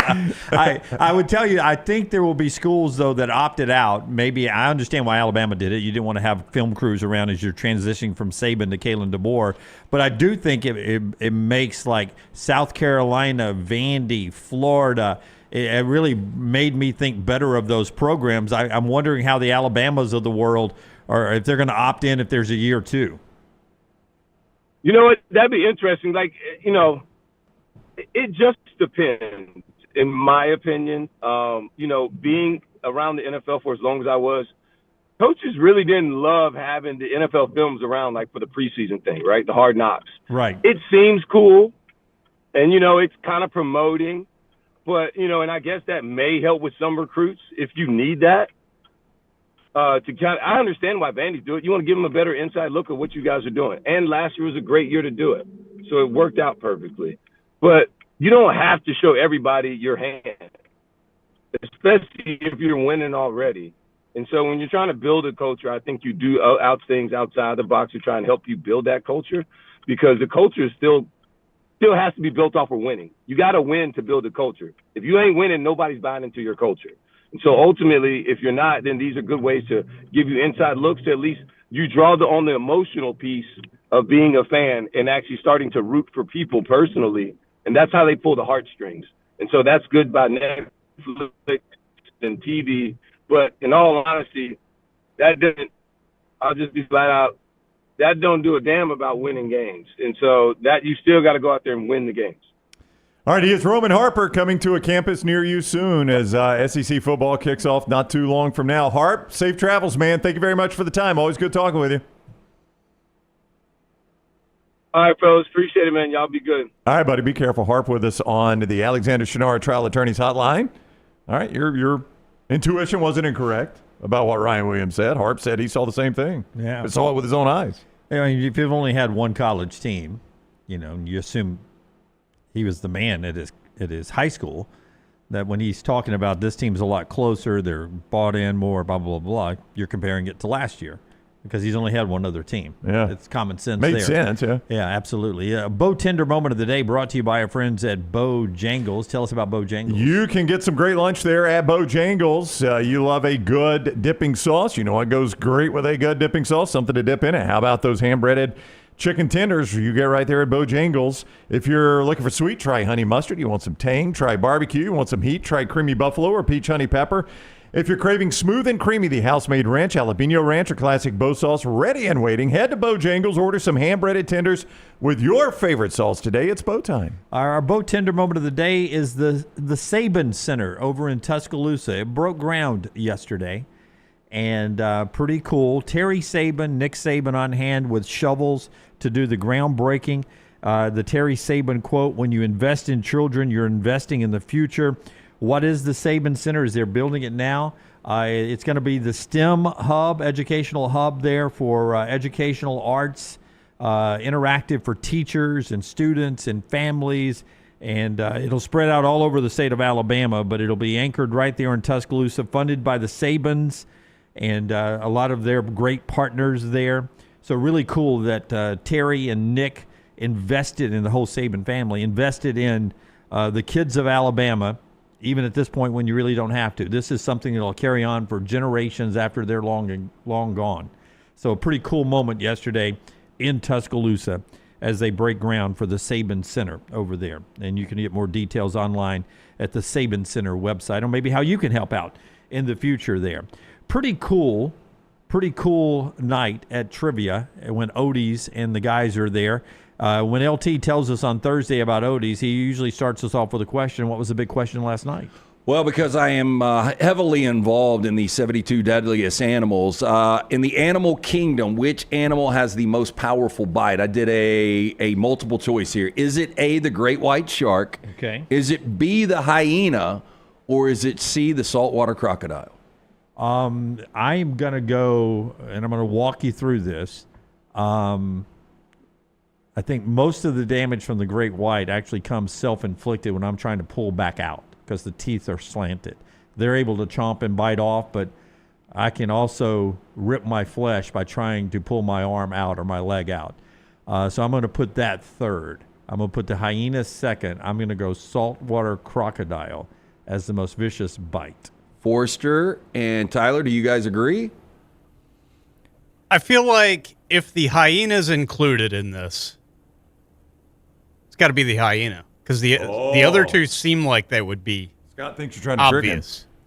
Okay, so I will say this. The hyena, the reason it was included is it can bite straight through bone. It has one of the most powerful bites, and I thought it would throw people off. So I like your reasoning. It is the saltwater crocodile, though. Most powerful bite in the animal kingdom. These are little things that you learn if you're not watching the 72 Deadly Animals. If you come to trivia, we're there every Wednesday night. The original location in Crestline, newish location in Edgewood. Great food from Rodney Davis at both. Live music every Thursday and Friday nights and Saturday nights. Stop and see Will Haver and that great staff. It's a Birmingham institution. It's Odie's Tavern. Do you know if I got the second one right? Is hyena second? It is second. Okay. Yeah. Wow. So I got it exactly right. You got the order. Now, the right. great white, I mean, you are right. There is some damage there. You probably, well, I don't know. I was going to say you'd probably rather be bitten by a great white than a tiger shark, because the tiger shark has basically like circular saw teeth that they use to cut through stuff like turtle shells, sea turtles. So it's more of a grueling, but I've seen the grinding. I don't know if you guys have ever seen that, where there's a group of students in the Indian Ocean, and this one girl, a great white, comes up behind her. Everybody's like, shark, shark. And it bites her leg, and it goes straight through it and cuts the leg right off. Yeah. So they do have a good pounds per pressure bite, but it's not as much as the hyena or the saltwater crocodile. It does just seem like those crocodiles, it's like a latch almost. Yep. I didn't realize how deadly the leopard is. The leopard typically goes for a skull bite. Ooh. And just basically tries to take the brain out with a bite. Ooh. Yeah, leopards go straight for the skull. Appetizer. Get that brain early. I wouldn't think the brain tastes too good. Hey, the Komodo dragon was featured last night in the episode. 90% kill rate, because their saliva has got venom in it. That's right. I knew that. They spit at you, right? They just touching the saliva, though. But what it does is it takes your blood pressure down, and it makes you bleed out more. Oof. And so they wait for the carcass to bleed out. But they also dig up, like in graveyards, they dig up old carcasses and eat rotten meat. Oh, wow. Yeah. Boy, what's their breath smell? And there's only 4,000 left, and they're like, we got to conserve these. I'm like, I don't think we need Komodo dragons. I mean, I don't know what it's going to do to the environment. I mean, I don't want to test God there, but it does seem like we could work around that food chain at that point. I would agree with you. It is the least exciting at the Birmingham Zoo, the least exciting exhibit. What, the Komodo dragon? Yeah. They're never pretty slow moves. Moving. Yeah. Never moves. It yeah, just I agree sits with there. you. Anytime I'm in there. Have y'all been lately? I haven't been since the kids got to be. It's probably been 10 years. Yeah, we used to have that annual pass. I went a couple of months ago for the first time, and I mean it's a lot nicer, but it doesn't seem like there's as many animals. Yeah. Last time I went, I had my young one with me, and we came around the corner for the rhino exhibit, and they were mating. And if you've never seen rhinos mate, that's large. Ironically, episode 5 of the Hunting Wives. Hunting Wives, They've rhinos got mating. rhinos in there, yeah. Yes. Yeah, at least one lady playing the rhino. Yeah. All right. Before we get to 4 downs here, tell us about the great folks at Dr. B, LT. We'll let Dr. B lead us into the 4 downs. Dr. Beckenstein, just the absolute best when it comes to your hair. Look, if you're starting to thin out, it doesn't matter if you're in your 20s, 30s, 40s, 50s, you want to maintain, you want to grow some back. I do that non-invasive treatment 3 times a week, 30 minutes each time on the couch. That is it. My hair has more than doubled in thickness. Right now, T3's got that new test. It's easy, it's painless, affordable. It takes 4 seconds to perform. It's going to show which medicines and compounds will specifically work for your hair loss. There are over 10 categories of agents they use, knowing they will work for you. They will custom compound these agents for you in pill or topical forms. You pick and choose which agents you want. Stop wasting your money, critical time while you're losing hair on treatments that aren't working for you. Go see Dr. B. Find out what will work for you. 205-319-0316. Tell them the next round sent you. For more information, t3hair.net. First down. Charlize Theron is 50 years old today. If I asked you better career, Charlize, who has won an Academy Award, or Pat Summitt, former Tennessee Volunteer head coach. Tough one there. Yeah, Pat Summitt. I think I would go Pat Summitt. Considered one of the best coaches in any sport of all time. Big fan of Charlize. On a recent call, her daddy says that she is single and always has been dating younger men now. Yeah, I bet she is. Is rolling around with 20 and 30-year-olds. Really? Yep. Yep. She says she's been linking up with 26-year-olds. Wow. Yep. Yeah. Again. I mean, I can't say I'm totally surprised by this. You know, is that as taboo as the older guy with the younger woman? It doesn't get played the same way, no. It did. She said it was her friend that sort of got her going in that direction. She was against it. You got to try one of these out. And she called her up. She's like, "Hey, I was coming off a pretty bad breakup, and my friend had been trying to push me to meet up with her. She was always with a couple of guys, younger people, and finally I decided to go and having the time of my life." After that 13th shot, I don't remember anything. I am going to go Pat Summitt too, though. I'm going to go Pat Summitt as well. She is so accomplished. Yep. I think Charlize, though, is one of these. She doesn't age, and she does really good work. But I'm going to go Pat Summitt. Yeah. Second down. Mike Trout, 34 years old today. Ultimately better career, Mike Trout or Mike Tyson? Well, we all paid to watch Mike Tyson, and we've missed so much of Mike Trout. They're probably equal, relatively speaking, to what they've accomplished, but Tyson was the champion of the world, and not a lot of championships, if any, for Trout. But Trout was at one point considered he was going to be iconic. And I think when it's all said and done, Brown, the injuries and where he played, we're not going to remember Mike Trout for as great of a player as he was. Yep, I'm with you. I think you go Mike Tyson. I mean, I don't know what the comparison to this would be, but there was a time where Mike Tyson was known as the most feared man in the world. Oh, yeah. And I don't know what you would say what that comparison would be for Mike Trout, but I don't think he's ever been called anything that would be comparable to the most feared man in the world. Well, I think he was the best baseball player on the earth for 2, 3, 4 years. Yeah. I think, if he doesn't get injured, he's a top 10 guy of all time. I think he was that talented. I do agree because of the organization he played with and lack of postseason appearances. But, of course, success, I think that really hurts Trout. And Mike Tyson just so transcendent and so iconic. So I would have to go Tyson. I would say this about Trout. There was a moment, we had Buster on for so many years. Early on with our time in Buster, early in Trout's career, I think if he could have adopted Mike Trout, I think Buster would have done that. Because Buster would always tell us, this guy's en route to shatter these records. His projections are way off. They're going to exceed so many of the greats. And I don't think these injuries have just been so monumental lately. I just feel like we've been robbed of his career by playing at an underachieving franchise on the West Coast. I mean, we just haven't seen enough Mike Trout. Not that I watch a ton of baseball. I agree. So I mean, if he was a Dodger, though, it would be different. Third down. Sidney Crosby, 38 years old. Ultimately better career. Sidney Crosby, Sidney Sweeney. I'm kidding. kidding. Sidney Crosby or Bing Crosby? I would have said Sidney Crosby, Sidney Sweeney was going to be a lot closer than Pat Summitt and Charlize Theron. Yeah, Charlize Theron. that was going to be close because Sweeney has so much runway left. Yeah, she's just getting started. Yeah, but I mean, you think about Sidney Crosby. I mean, you make the argument, top 2-3 player of all time. He's got 3 Stanley Cups. He's got 2 MVPs, 2 Conn Smythes. He's definitely a top 5 guy. Who's against Crosby here? Bing Crosby. I really don't know a whole lot about what Bing Crosby did. What did Bing Crosby do? I think y'all are going to be impressed. Okay, so he's won an Academy Award for Best Actor. Yeah. Oh, really? Won a Golden Globe. He's won a Grammy. White Christmas. Yeah. That was his original song. That he was also, what Chevy Chase was referencing in Christmas Vacation when Bing Crosby dances with Danny Blinken K? Yes. Okay. That was the movie. That was the movie? I think the most impressive, I feel really confident that he's the only man in the world to ever do this. Academy Award, Grammy, Golden Globe, and World Series ring. He co-owned the Pittsburgh Pirates when they won 2 World Series championships in 60 and again in 71. All I know, Dunaway, is what we now enjoy as the AT&T Pebble Beach. Used to be the Bing Crosby tournament. Yeah. They called it the Clam Bake. The old Clam Bake. And he was very involved, much like Bob Hope with the U.S. troops. Absolutely, and would have primetime shows on all the time. When I was a kid, like it would be the Bing Crosby Christmas special, the Bing Crosby, summer special. I mean, they'd roll him out about 4 times a year, opposite of when Bob Hope had one. And little sidebar here, ahead of his time, trying to get marijuana legalized back in the 70s.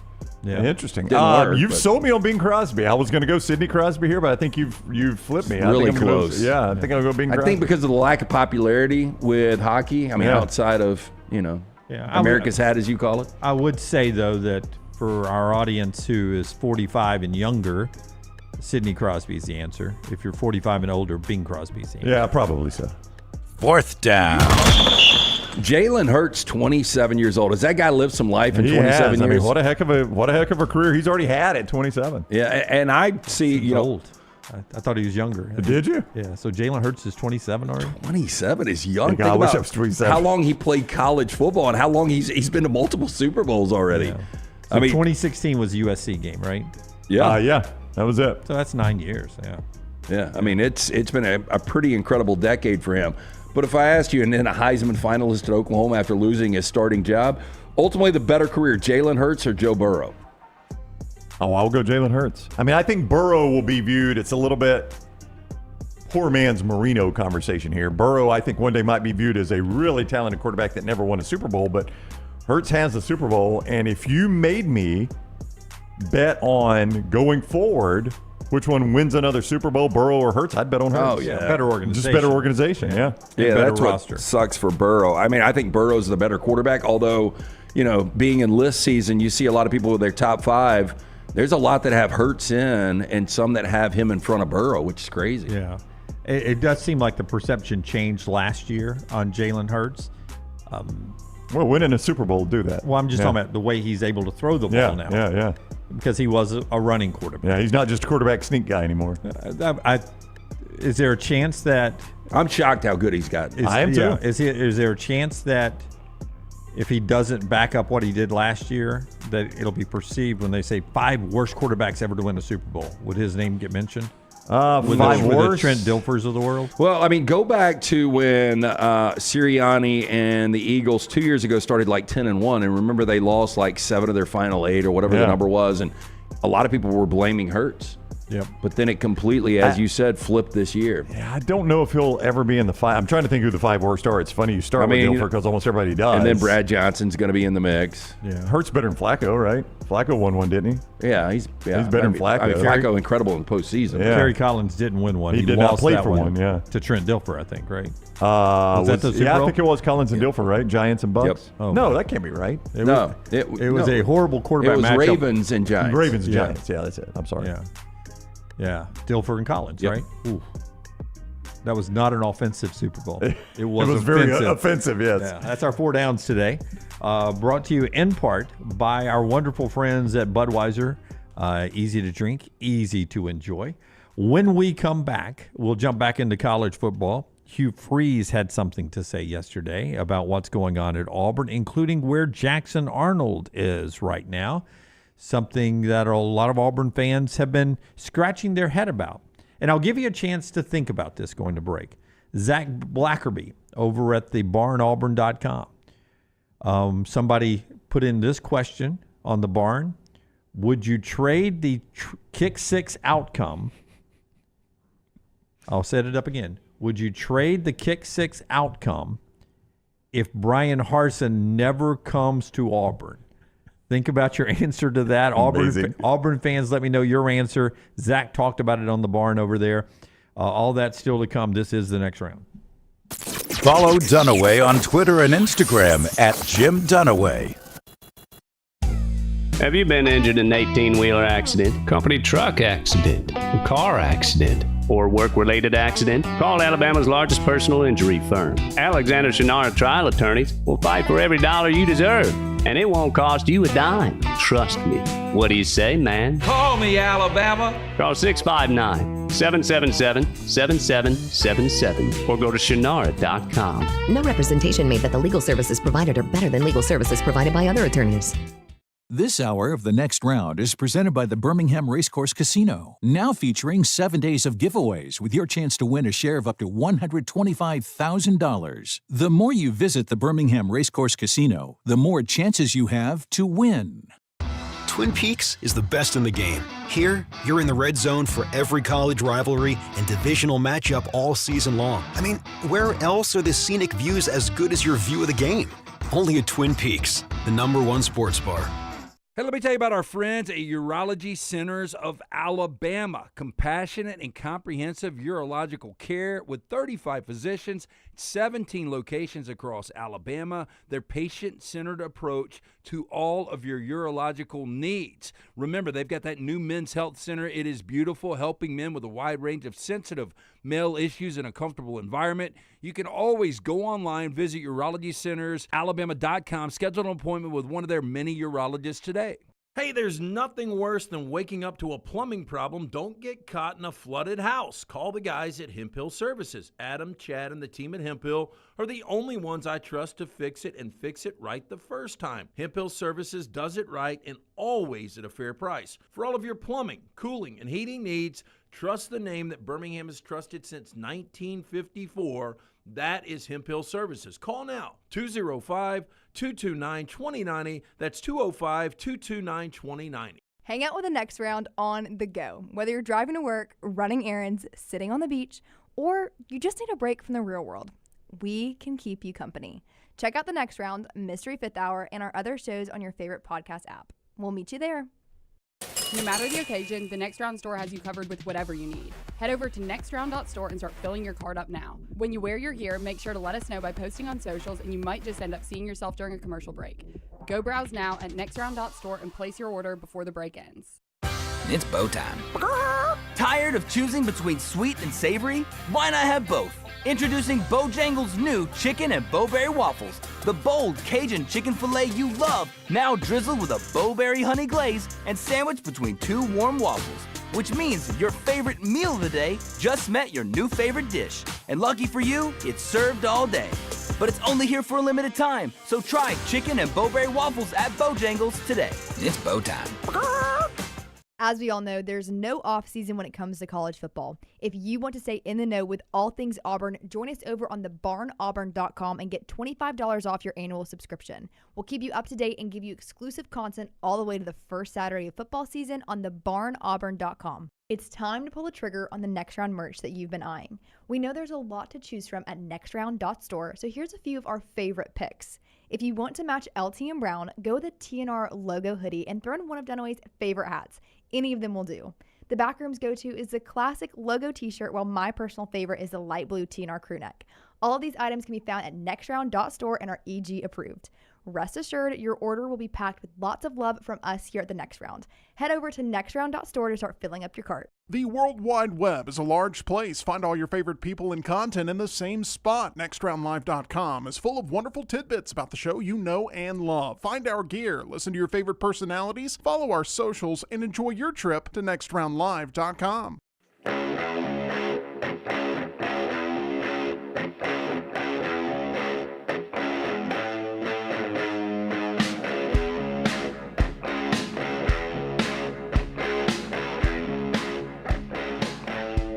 One of the best new follows on Twitter he may have been on Twitter for a long, long time, but I've just come across him last week. Le'Veon Bell. Some of his best tweets after LT tells us about Twin Peaks. Twin Peaks, just a great place to go watch a little preseason action tonight in the NFL. Not only that, they've got the extra innings package as well. Nobody does happy hour like Twin Peaks. Whatever your preference, they've got everything from tequila cocktails, extensive bourbon category to top shelf spirits and cocktails served over the ice balls, local craft beers, handcrafted whiskey cocktails. Round out that adventurous drink menu second to none. And don't forget about those 29-degree drafts served in 3D by the Twin Peaks girls running around, getting for lunch, dinner, preseason football. It's all going on at Twin Peaks. All right. Good humor. I assume Ryan's the best tweeter up here, followed by Lance. I'm pretty boring, but Ryan's self-acclaimed very funny on Twitter. Whoa, self-proclaimed. I've never said that. Here's Le'Veon Bell, who's fantastic. Hear me out. A food truck that sells chicken sandwiches. I could park it next to Chick-fil-A, and it's only open on Sundays. I'll call it Side Chick. That's pretty good. That's good. I like that one. By the way, it is a great business idea. Not the worst idea. Yeah. Because you know what I crave Chick-fil-A the most? Sunday after church. Yep. No, that's a great idea. Yeah. You know, at one time when Antonio Brown and Le'Veon were together, I mean, with Big Ben, I mean, that was a great offense. And Antonio Brown's also known as great on social media. Okay, here's his next one. Dear Apple, at no point will I ever text someone Hill yeah. It happens all the time. Every time you put hell yeah in a text, it self-corrects to Hill yeah. It really does. I've noticed this. They get better. Yeah, I'm so done with edibles. I was on the toilet trying to put my seatbelt on. Microdose. How was that funny? Every time a bird poops in my car, I eat a plate of wings on the front porch just to show them what I'm capable of. That's my favorite one.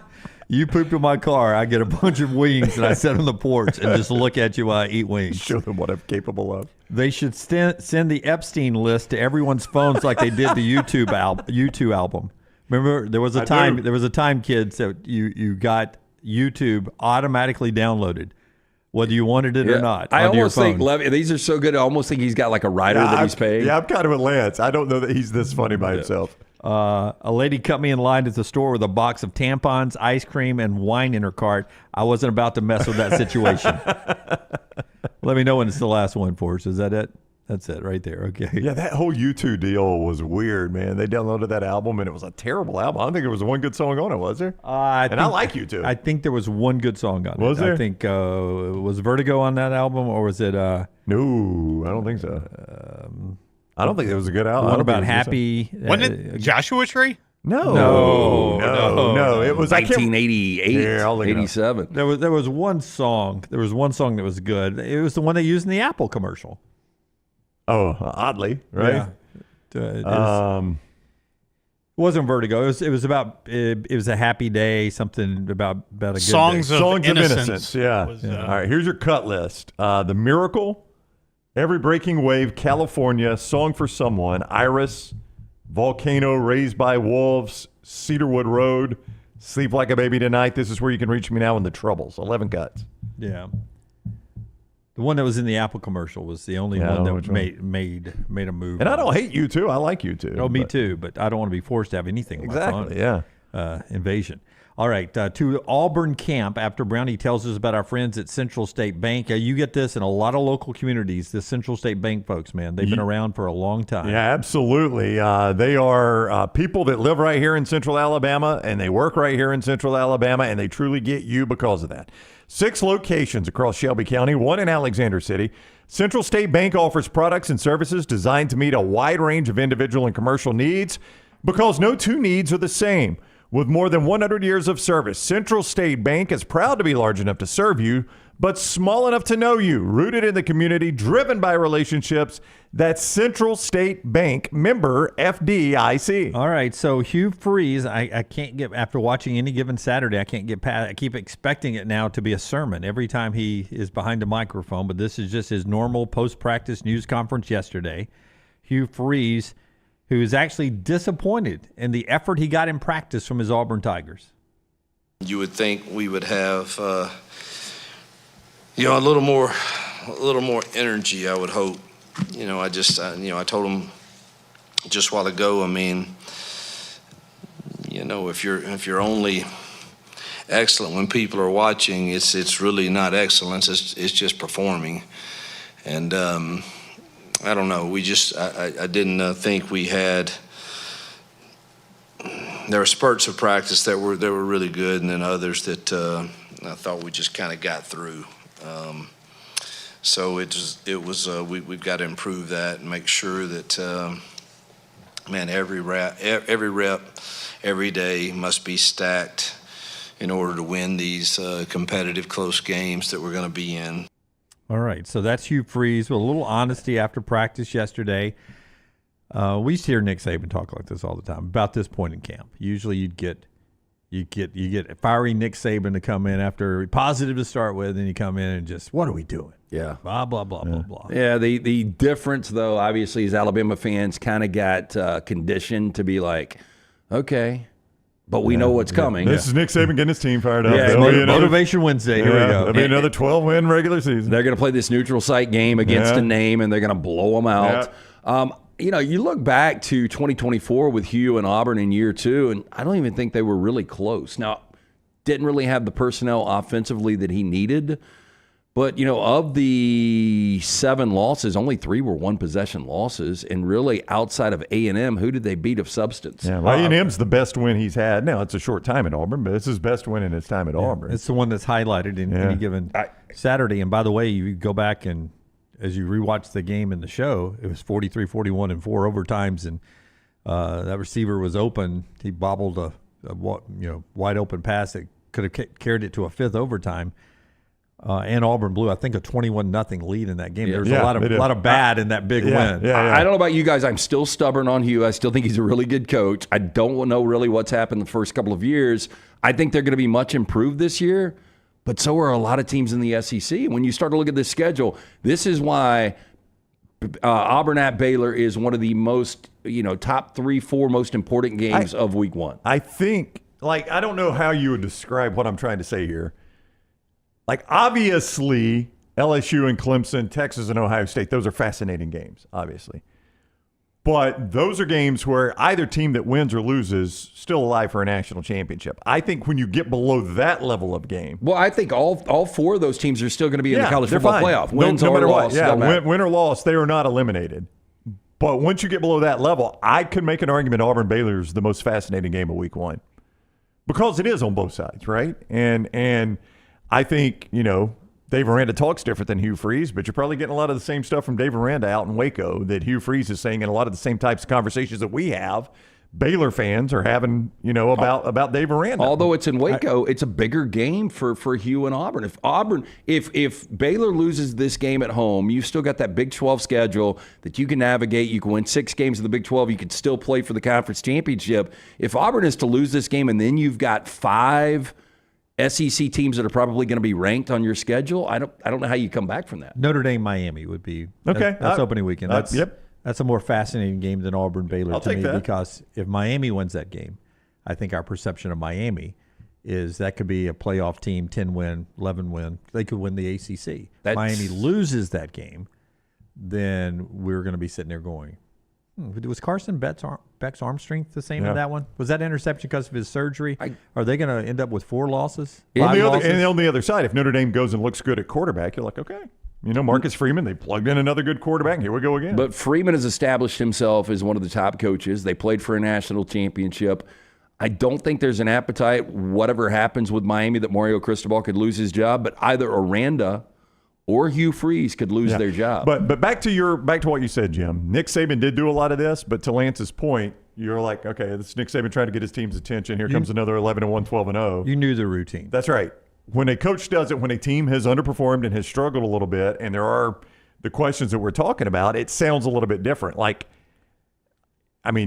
Do you think there was an obvious lack of effort, or was Hugh Freeze just frustrated about something who's trying to get his team's attention? I don't know. It's like day 4 of camp. It's like the Ty Simpson throw the other day. Yeah. It was one of 100 throws. This is one of many practices. Yeah, it's day 4 of camp. Let's don't read too much into it. Here's Hugh Freeze on Jackson Arnold's progress, and I think we all agree his progression pretty darn important to whether Auburn wins games this year or not. Really pleased. Met with him yesterday, and the quarterback coaches on again. It's sad but true, but I get to go in the rooms and only talk about the bad stuff, and that's just and I know they get it, but man, I get paid to try to fix the stuff we're not doing well, so that's usually the only time I have from go to room and say we have to get this fixed, and there's not a lot that he's a little greedy in the RPO game a bit. But I think we can get that corrected pretty simply, and I don't think he did that today. After yesterday's meeting, I don't remember a single one that he tried to force and make something happen. So I'm really pleased with his decision making. I think the ball is coming out quick, and I think he's using his legs when he doesn't feel comfortable with what he sees, and creating, again, everything's not team periods, but he's creating explosive plays when he does move out of the pocket. He's throwing really well on the run. So to this point, I'm really pleased with where he's at. At first, when I heard greedy RPO, I was thinking, oh, he's running more than he should be running. But he was talking about he's getting too greedy, trying to force the ball to the receivers. Which Oklahoma's passing offense was awful last year. It was dead last in the conference, one of the worst in the nation. But the bright spot in it is they didn't throw a lot of interceptions. Jackson Arnold only threw 3 interceptions last year. Well, so that it was interesting to hear him say greedy there. The not going into the season, is Jackson Arnold going to turn the football over too much? He didn't have an opportunity because he really didn't go vertical, and 2 reasons. The offensive line was awful, and he didn't have any healthy receivers. I do think this is going to be their best quarterback since Cam Newton. Just got that feeling. I think this could be the best collection of receivers, at least talent-wise, that maybe we've ever seen. Is that fair? That is at Auburn. Yeah. Not in the history of football. Humanity. But, Auburn's best receiving core of all time is a fair discussion to have, yes. Yeah, I believe they're going to be able to pressure the quarterback. I think Durkin's defense is going to be really good. So they've got all this stuff. Problem is, Baylor's going to be better this year. Oklahoma's going to be better. A&M could be better. Georgia's Georgia. Arkansas is going to be better. And Alabama is Alabama, but they're going to be better. So it's a really difficult schedule. That's life in the SEC there. I'd ask you now to answer the question, and would love to know what the chat room says. Okay. Zach Blackerby gets comments like we do on social media, and brings him part of the show over there on the barn, auburn.com. And the post that he sent out from one of his viewers, would you trade the kick 6 outcome, which if you haven't seen it, you've all seen it. Yeah, I'm kidding. You don't watch college football if you haven't seen it. Auburn with you. You're not listening to us. You never watched the CBS Do you think there game? is one person that is listening to us right now, seriously, What that are is they not talking seeing about? that? Yeah, What is the kick 6? You trade the kick 6 outcome to erase Bryan Harsin ever coming to Auburn. Would you make that one moment for those 2 years and the years that have fallen since? Because whether true or not, everything that is still happening at Auburn is blamed on Bryan Harsin. Well, a lot of it gets blamed. Now, for the chat, we got to give it time to catch up, so give us a yes, no in the chat. Would you trade the kick 6? I can't believe this question was asked. The kick 6 for the Bryan Harsin era, yes or no in the chat, and we'll give the answer. And really, this is like Nick Saban, if you want to be happy for a month, go buy a new car. If you want to be happy for a night, go have a steak. Yeah. You want to be happy for a lifetime. Yeah, but there is no way an Auburn fan would trade this, because not only did it just completely crush Alabama, and it maybe is viewed as the greatest play in college football history, it also propelled Auburn to an SEC championship, to playing for a national championship. Yeah. Yep. So there was just so which much. they should have won, by the way. And I got to say this: if Hugh went 5-7 this year and gets fired, are there going to be some people that are like, the Hugh Freeze tenure was as bad or worse than Bryan Harsin? Yeah, see, that's the thing is, like, if you want to have this discussion, you got to tell me what I get instead of Bryan Harsin. You can't just flush the Bryan Harsin era. What did I get? Who was Scott, do you remember who the popular name was? Let's just assume that this was accurate. When they hired Harsin out of the blue, by the way, Christmas Eve, you guys remember that, right? Christmas Eve was the press conference. When they hire Harsin out of the blue, Scott, do you remember who the popular name was then? Who like the perceived runner-up was?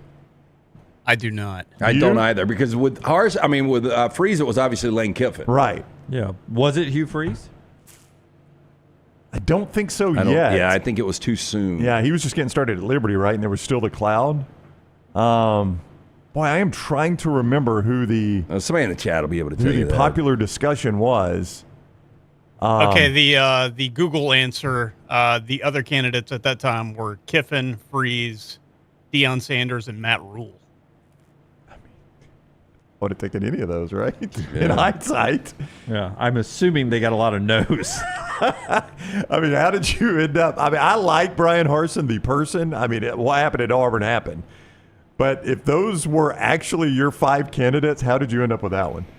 I mean, you go back and look. I mean, like, I don't love the guy, but Kenny Dillingham, if that guy would have ended up being your coach. Brooks says this. I was about to say this, but I doubted myself. I do remember Kevin Steele getting a lot of run in that. You remember? Because he was the defensive coordinator. Yeah, other name in what I'm looking at. Other names, Kevin Steele, Sark, Billy Napier, Tony Elliott, and Brent Venables.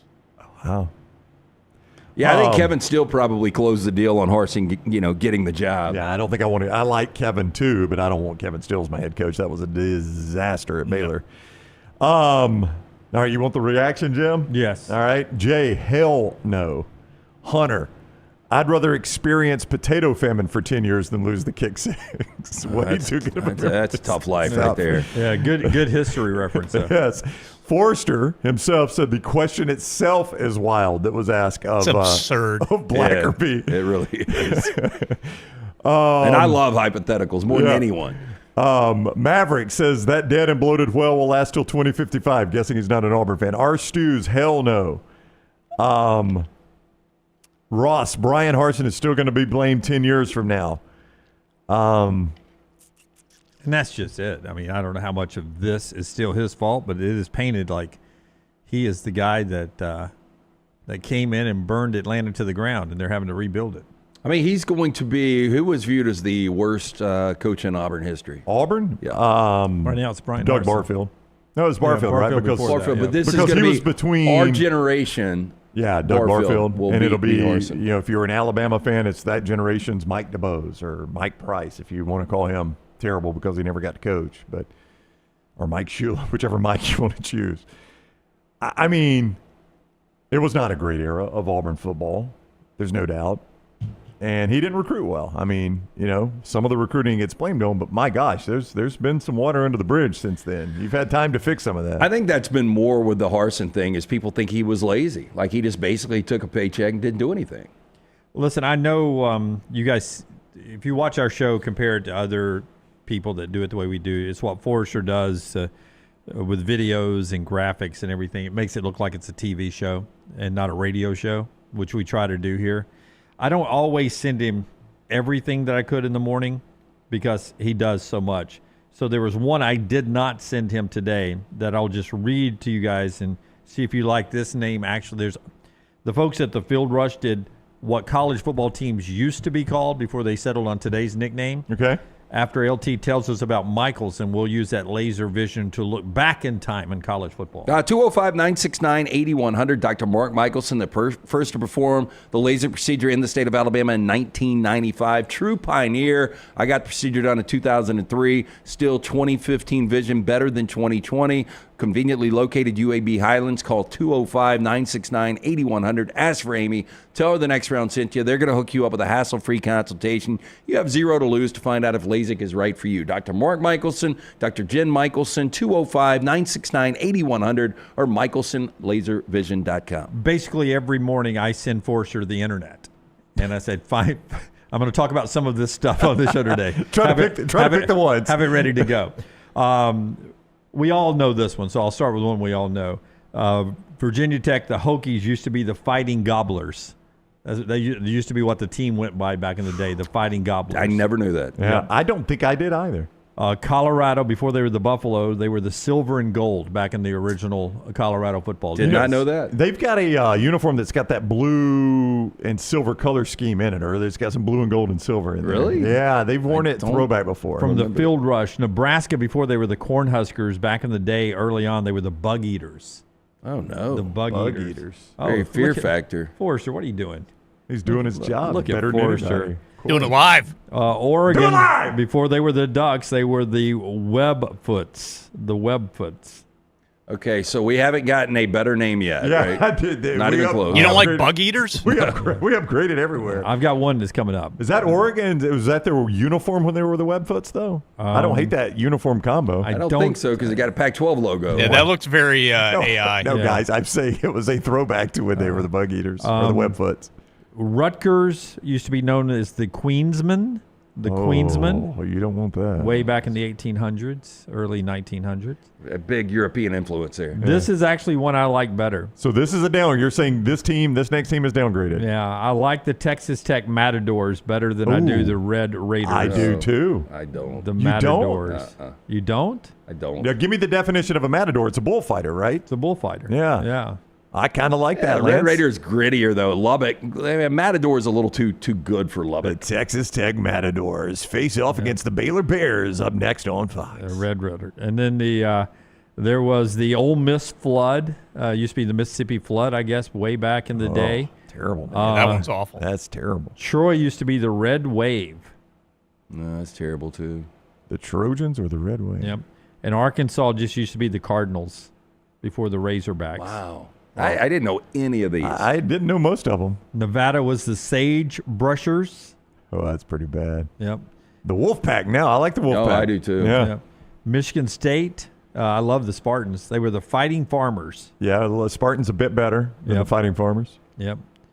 We didn't put a whole lot of thought in this back in the day, did we? This one, or too much though. Maybe I so. mean, this is Canadian Football League now, but if we didn't have the Canadian Football League, this one would have been pretty cool. The Oklahoma Rough Riders instead of Sooners.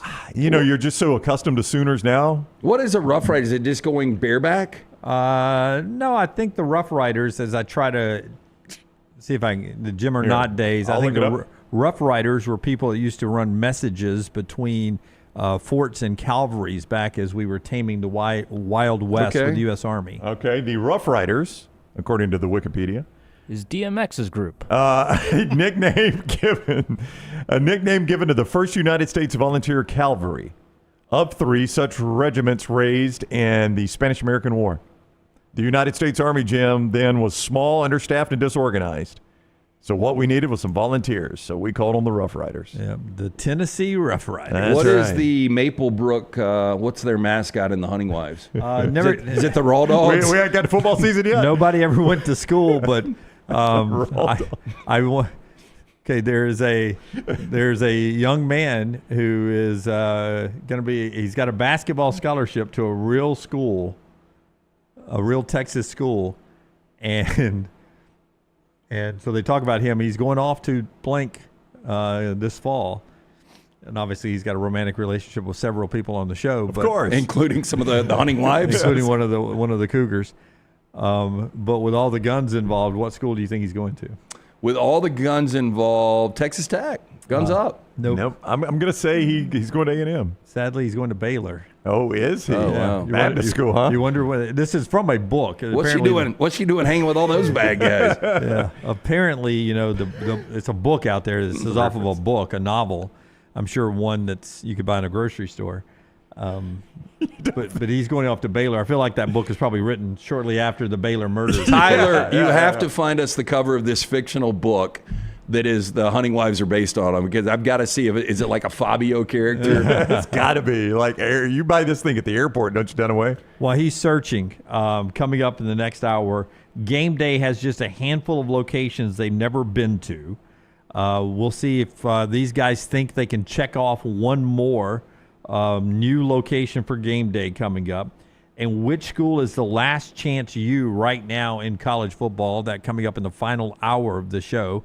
And Tyler has found it already. That's actually a pretty good cover.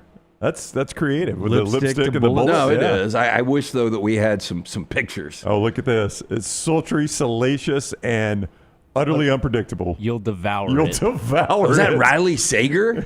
Yes. Jim, did you devour it? I did. I watched it all last night. Wait, how long did that take you? Well, he was fast forwarding. He told you that. Maggie had a friend in town, so they were out for dinner and hanging out, and I was. We got back from doing some things, and I was by myself at the house, and I'd already watched 2 episodes of Any Given Saturday. I didn't want to watch any more of those, and so I was like, it queued up Hunting Wives for me, so I watched parts of number 1, and then parts of number 2, and then by episode 4, I wasn't fast forwarding anymore. I was locked in. Oh, really? So you got into I bought into the storylines. I was actual like, dialogue, huh? All right, I'm all in. Yeah. This is good, and a lot of twists, lots of turns. I think we've probably sold a lot of people on this. I mean, some people are going to sample after today. Top of the hour, one more hour to go. Right here on the show. That's brought to you by our friends at Bud Light. Easy to drink, easy to enjoy. And don't forget, Boiling and Bragging is coming up. As we move to the final hour of the show, Boiling and Bragging is sort of a rite of passage. It's the way we end summer and get ready for football around here. Yeah, super excited about this. We do it every year. I think this is the 12th or 13th year that I've hosted this. But mark your calendars. First college tailgate party of the season, Boiling and Bragging. It's going to be held Saturday, August 16th from 6 to 8:30 right there in Crestline Village near the O'Neill Library in Mountain Brook. This annual event benefits the Critical Care Transport Team at Children's of Alabama. For more information, you can always visit bowlingandbragging.org. There will be games for the kids, live music. Rockstar is going to be out there. We'll have a ton of tailgates, a lot of food. It is a fantastic event. Again, for more information, bowlingandbragging.org. Take the next round anywhere you go with official Next Round gear. Buy yours today at nextround.store. Have you been injured in an 18-wheeler accident, company truck accident, a car accident, or work-related accident? Call Alabama's largest personal injury firm. Alexander Shinara Trial Attorneys will fight for every dollar you deserve, and it won't cost you a dime. Trust me. What do you say, man? Call me, Alabama. Call 659-777-7777 or go to Shinara.com. No representation made that the legal services provided are better than legal services provided by other attorneys. Hey, let me tell you about our friends at Urology Centers of Alabama. Compassionate and comprehensive urological care with 35 physicians, 17 locations across Alabama. Their patient-centered approach to all of your urological needs. Remember, they've got that new men's health center. It is beautiful, helping men with a wide range of sensitive male issues in a comfortable environment. You can always go online, visit urologycentersalabama.com, schedule an appointment with one of their many urologists today. What are you waiting for? It's non-stop gaming action at Birmingham Racecourse Casino.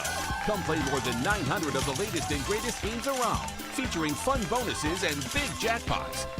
You can wager and win on horse and greyhound races from all over the world. There are more ways to win at Birmingham Racecourse Casino. Birmingham Racecourse Casino, located off I-459, exit 31, Derby Parkway. Must be 21 or older. Just because you've quit going to the gym, it doesn't mean that you have to quit gym altogether. Dunaway, that is. With our Next Round podcasts open 24/7, 365, you can access gym anytime you'd like. While you may have done away with your treadmill routine, our version of Dunaway is standing by, ready to get you back to your absolute best. Find all that lovely Jimmy D-led content on Spotify, Apple Podcasts, Google Podcasts, and in the podcast section of nextroundlive.com. This message is sponsored by Jimmy Crypto Inc. and Jimmy Crypto for President. Hey, there's nothing worse than waking up to a plumbing problem. Don't get caught in a flooded house. Call the guys at Hemp Hill Services. Adam, Chad, and the team at Hemp Hill are the only ones I trust to fix it and fix it right the first time. Hemp Hill Services does it right and always at a fair price. For all of your plumbing, cooling, and heating needs, trust the name that Birmingham has trusted since 1954. That is Hemp Hill Services. Call now, 205-229-2090. That's 205-229-2090. New Life Art is proud to announce Daniel A. Moore's upcoming Alabama basketball painting, Buzzer Beater. Closing out the regular season, Alabama and Auburn faced off in a top 10 matchup. With less than 1 second remaining in overtime and the game tied at 91, Mark Sears launched a 15-foot floater that sealed the Tide's victory. Visit DanielMooreArt.com and see the artist's preliminary sketch of this historic Bama win. And take advantage of special pre-production pricing for Buzzer Beater. Hey friends, if you're looking to expand your business and inform the Next Round audience about your exciting brand, contact us at sales@nextroundlive.com to be part of the team and advertise your product to hundreds of thousands of potential consumers on our ever-expanding platform. Let the Next Round help take your business to the next level. Get more information by emailing us at sales@nextroundlive.com, and one of our team members will work with you to build a plan to take your business to the next level with the Next Round. It's bow time. Tired of choosing between sweet and savory? Why not have both? Introducing Bojangles' new chicken and bowberry waffles. The bold Cajun chicken filet you love, now drizzled with a bowberry honey glaze and sandwiched between 2 warm waffles. Which means your favorite meal of the day just met your new favorite dish. And lucky for you, it's served all day. But it's only here for a limited time, so try chicken and bowberry waffles at Bojangles today. It's bow time.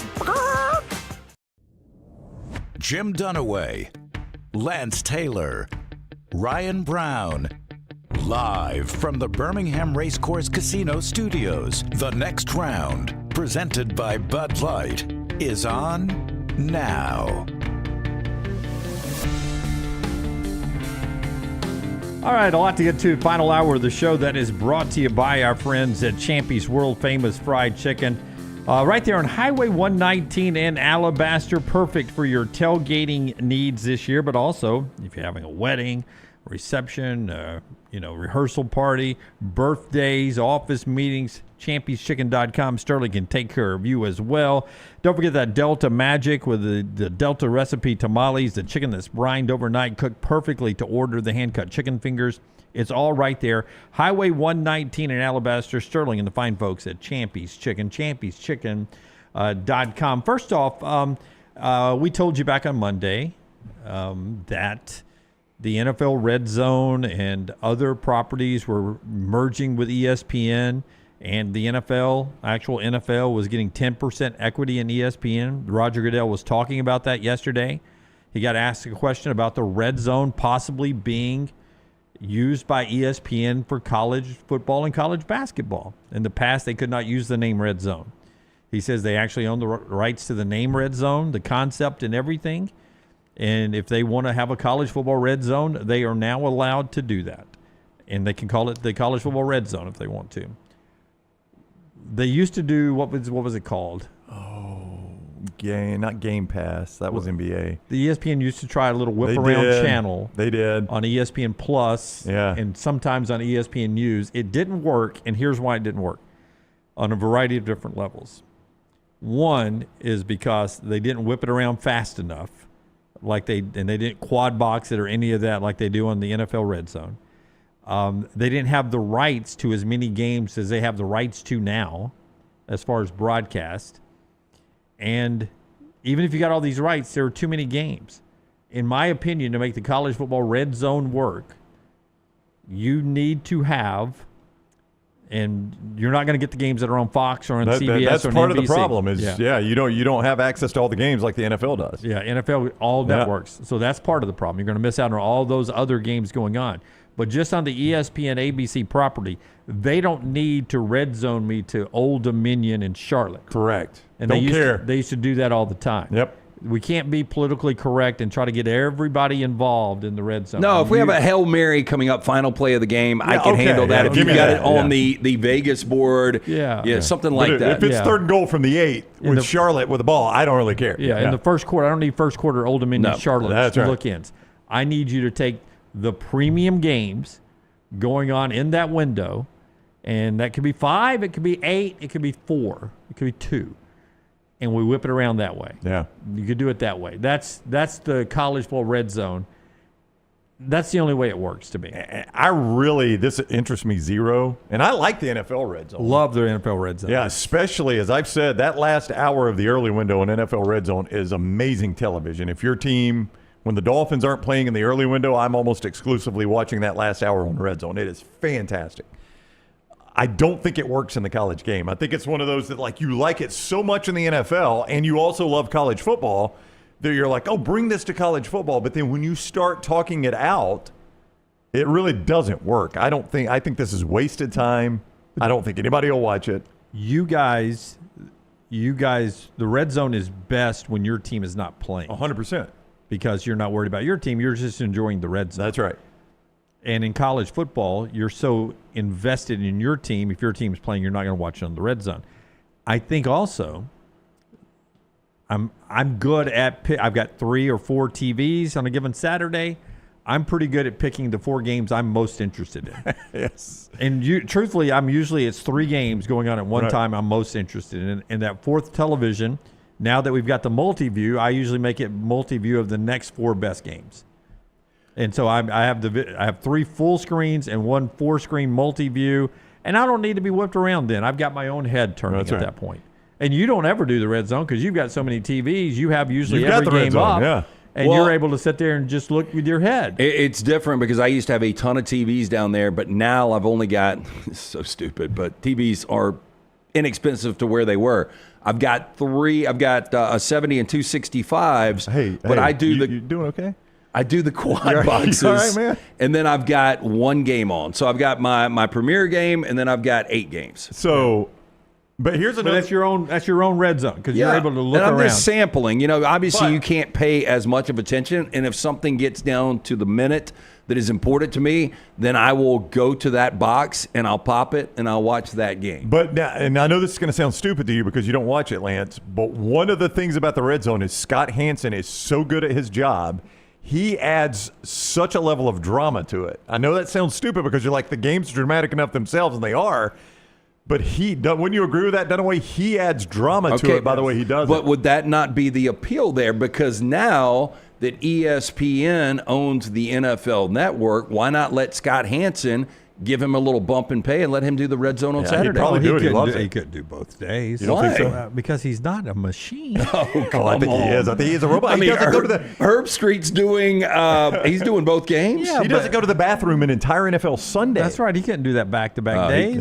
Kill your kidneys. But would you guys not be more excited if you heard College Red Zone with Scott Hansen? I would be more likely to sample it with him. Yes, I would give you that, but I don't think I've got interest in College Red Zone. What turned me off though, it was too much Rutgers playing UMass. That's right. Yeah. Too much Old Dominion and Charlotte. Yeah, and I might go from a game at Ben Hill Griffin Stadium with that raucous environment. All right, let's go now to Rutgers, and it's crickets. Yep. And they never did double box, triple box, quad box.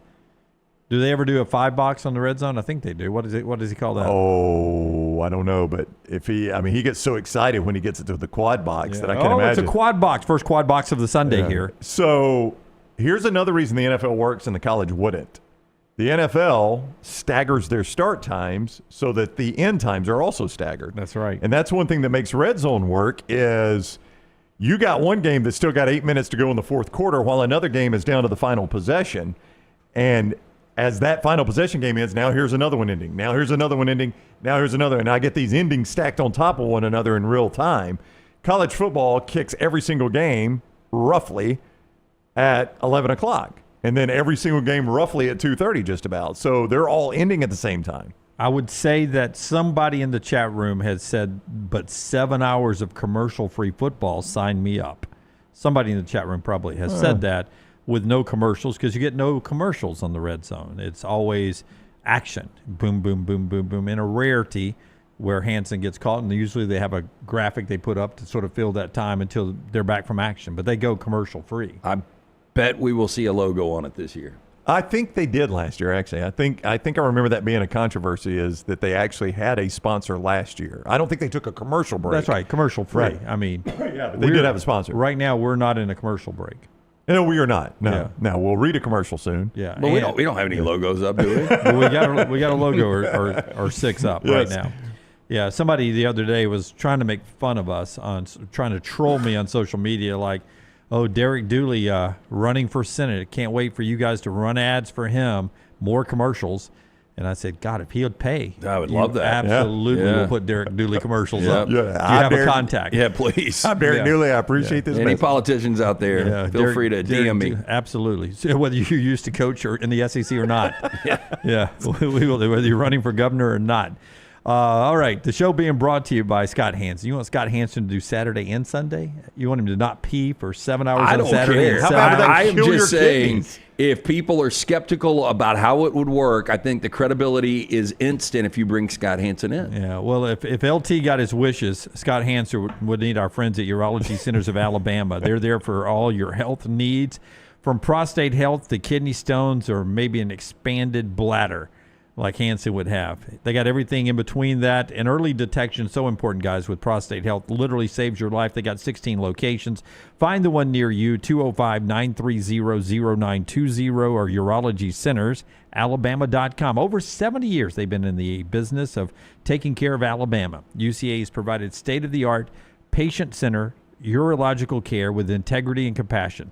That's why I use Urology Centers, Alabama.com, and you should too. Urology Centers, Alabama.com. College Game Day, 1, 2, 3, 4, 5, 6 Power 5 schools they've never been to. Okay. 6 of them. 3 are in the Big Ten, 3 are in the ACC. So they've been to every SEC school. Every SEC school. They've been to every Big 12 school now. In fact, Can me and Brown go back and forth here? you can try to guess these. I mean, these are pretty bad, but there's only 6. That's not why I was doing it, but go ahead. Yeah. Brown, you want first go? I am going to say College Game Day. There's 3 Big Ten schools they've never been to? 3 Big Ten schools, 3. Now, this is counting realignment.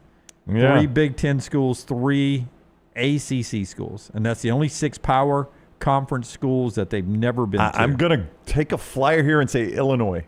Illinois is one of the schools they've never been to. Oh, boy, this is going to be tough because of Jim Grobe's days, but I'm just going to say Wake Forest. They've never been. They have been to Wake All right, Forest. I've already won. That Good is job, Lance. unbelievable. Yeah, I think Corso picked Wake Forest that day. I think he put the Deacon, whatever. The Demon Deacon head on, yeah. The Deacon head on there. The others in the Big Ten, Maryland and Rutgers. Well, I would have thought Rutgers in the Schiano years, they might have gone. That was such a wild story. I guess when they were good, they played all Thursday nights. Yeah, that's a good point. In the ACC, they've never been to Virginia. They've never been to Syracuse. Shocking with all the broadcasting ties. No joke. And they've never been to new ACC member SMU. Those are the 6 locations. Any of those changed this year? I don't think so. Is that what you were asking? That was my point. Yeah. And Illinois, to me, I just pulled them up. you would need who do they have at home? Do they have Ohio State? Ohio State. What week? That is Saturday, October 11th. Do you know what else we got that week? I can look it up. Yeah, I'll October find it. 11th. But I mean, that's what you got to look at. Yeah. Illinois is supposed to be a dark horse playoff contender. So could Illinois? What day is that? October 11th. Okay. Well, one thing, and they've gotten better about this. It's probably going to be a Fox game. Oh, that no doubt. screams big noon kick right there. It does. But they haven't just exclusively gone away from those either. No, including week 1. They'll be at Texas and Ohio State. That's right. All right, so October 11, that is week 7. If you'll give me 2 seconds here, I will pull it up and tell you as quick as the internet will allow me what we got that week. By the way, Coach Corso turned 90 today, so we should at least point that out as we discuss this. Turns 90, and his last game day is coming up in week 1 of the college football season. Texas and Ohio State from Columbus. Mm-hmm. Jim, you'd think ESPN would move quicker than this, but you would think incorrectly. That's where you go for that. ESPN.com is where I've always gone for my scores. It just doesn't move like it used to. I go second guess me here. I was pulling SMU, and the only potential would be Miami at SMU November 1st, but I just don't think that Miami's going to have too many losses. Yeah. Brownie, here we go. What are we looking for? Week 7, yeah. Yep. Week 7. Oh, crap. Oh, here we go. I got it finally. Thank goodness. Yeah. All right, so you got Georgia, Auburn, Deep South's oldest rivalry. You got Alabama, Missouri, South Carolina, LSU, Arkansas, Tennessee, Florida, Texas A&M. Alabama, Missouri doesn't scare me. No. That's your SEC slate. Florida, Texas A&M could be an interesting game. You've got Oklahoma, Texas that day. Red River. Red River's They're 100% at the Red River. They always go Red River. Yep. There's zero chance they bypass Red River. Especially if it's 5-0, 3-2. A lot of stories. Yeah. Already a 2:30 kick. 2:30 kick, so you know Herb Street and Fowler are probably doing the game too. Yep. Zero chance you get Illinois, Ohio State. Yeah. Especially with that being on Fox and Red River being on ABC. Yep. Dang it.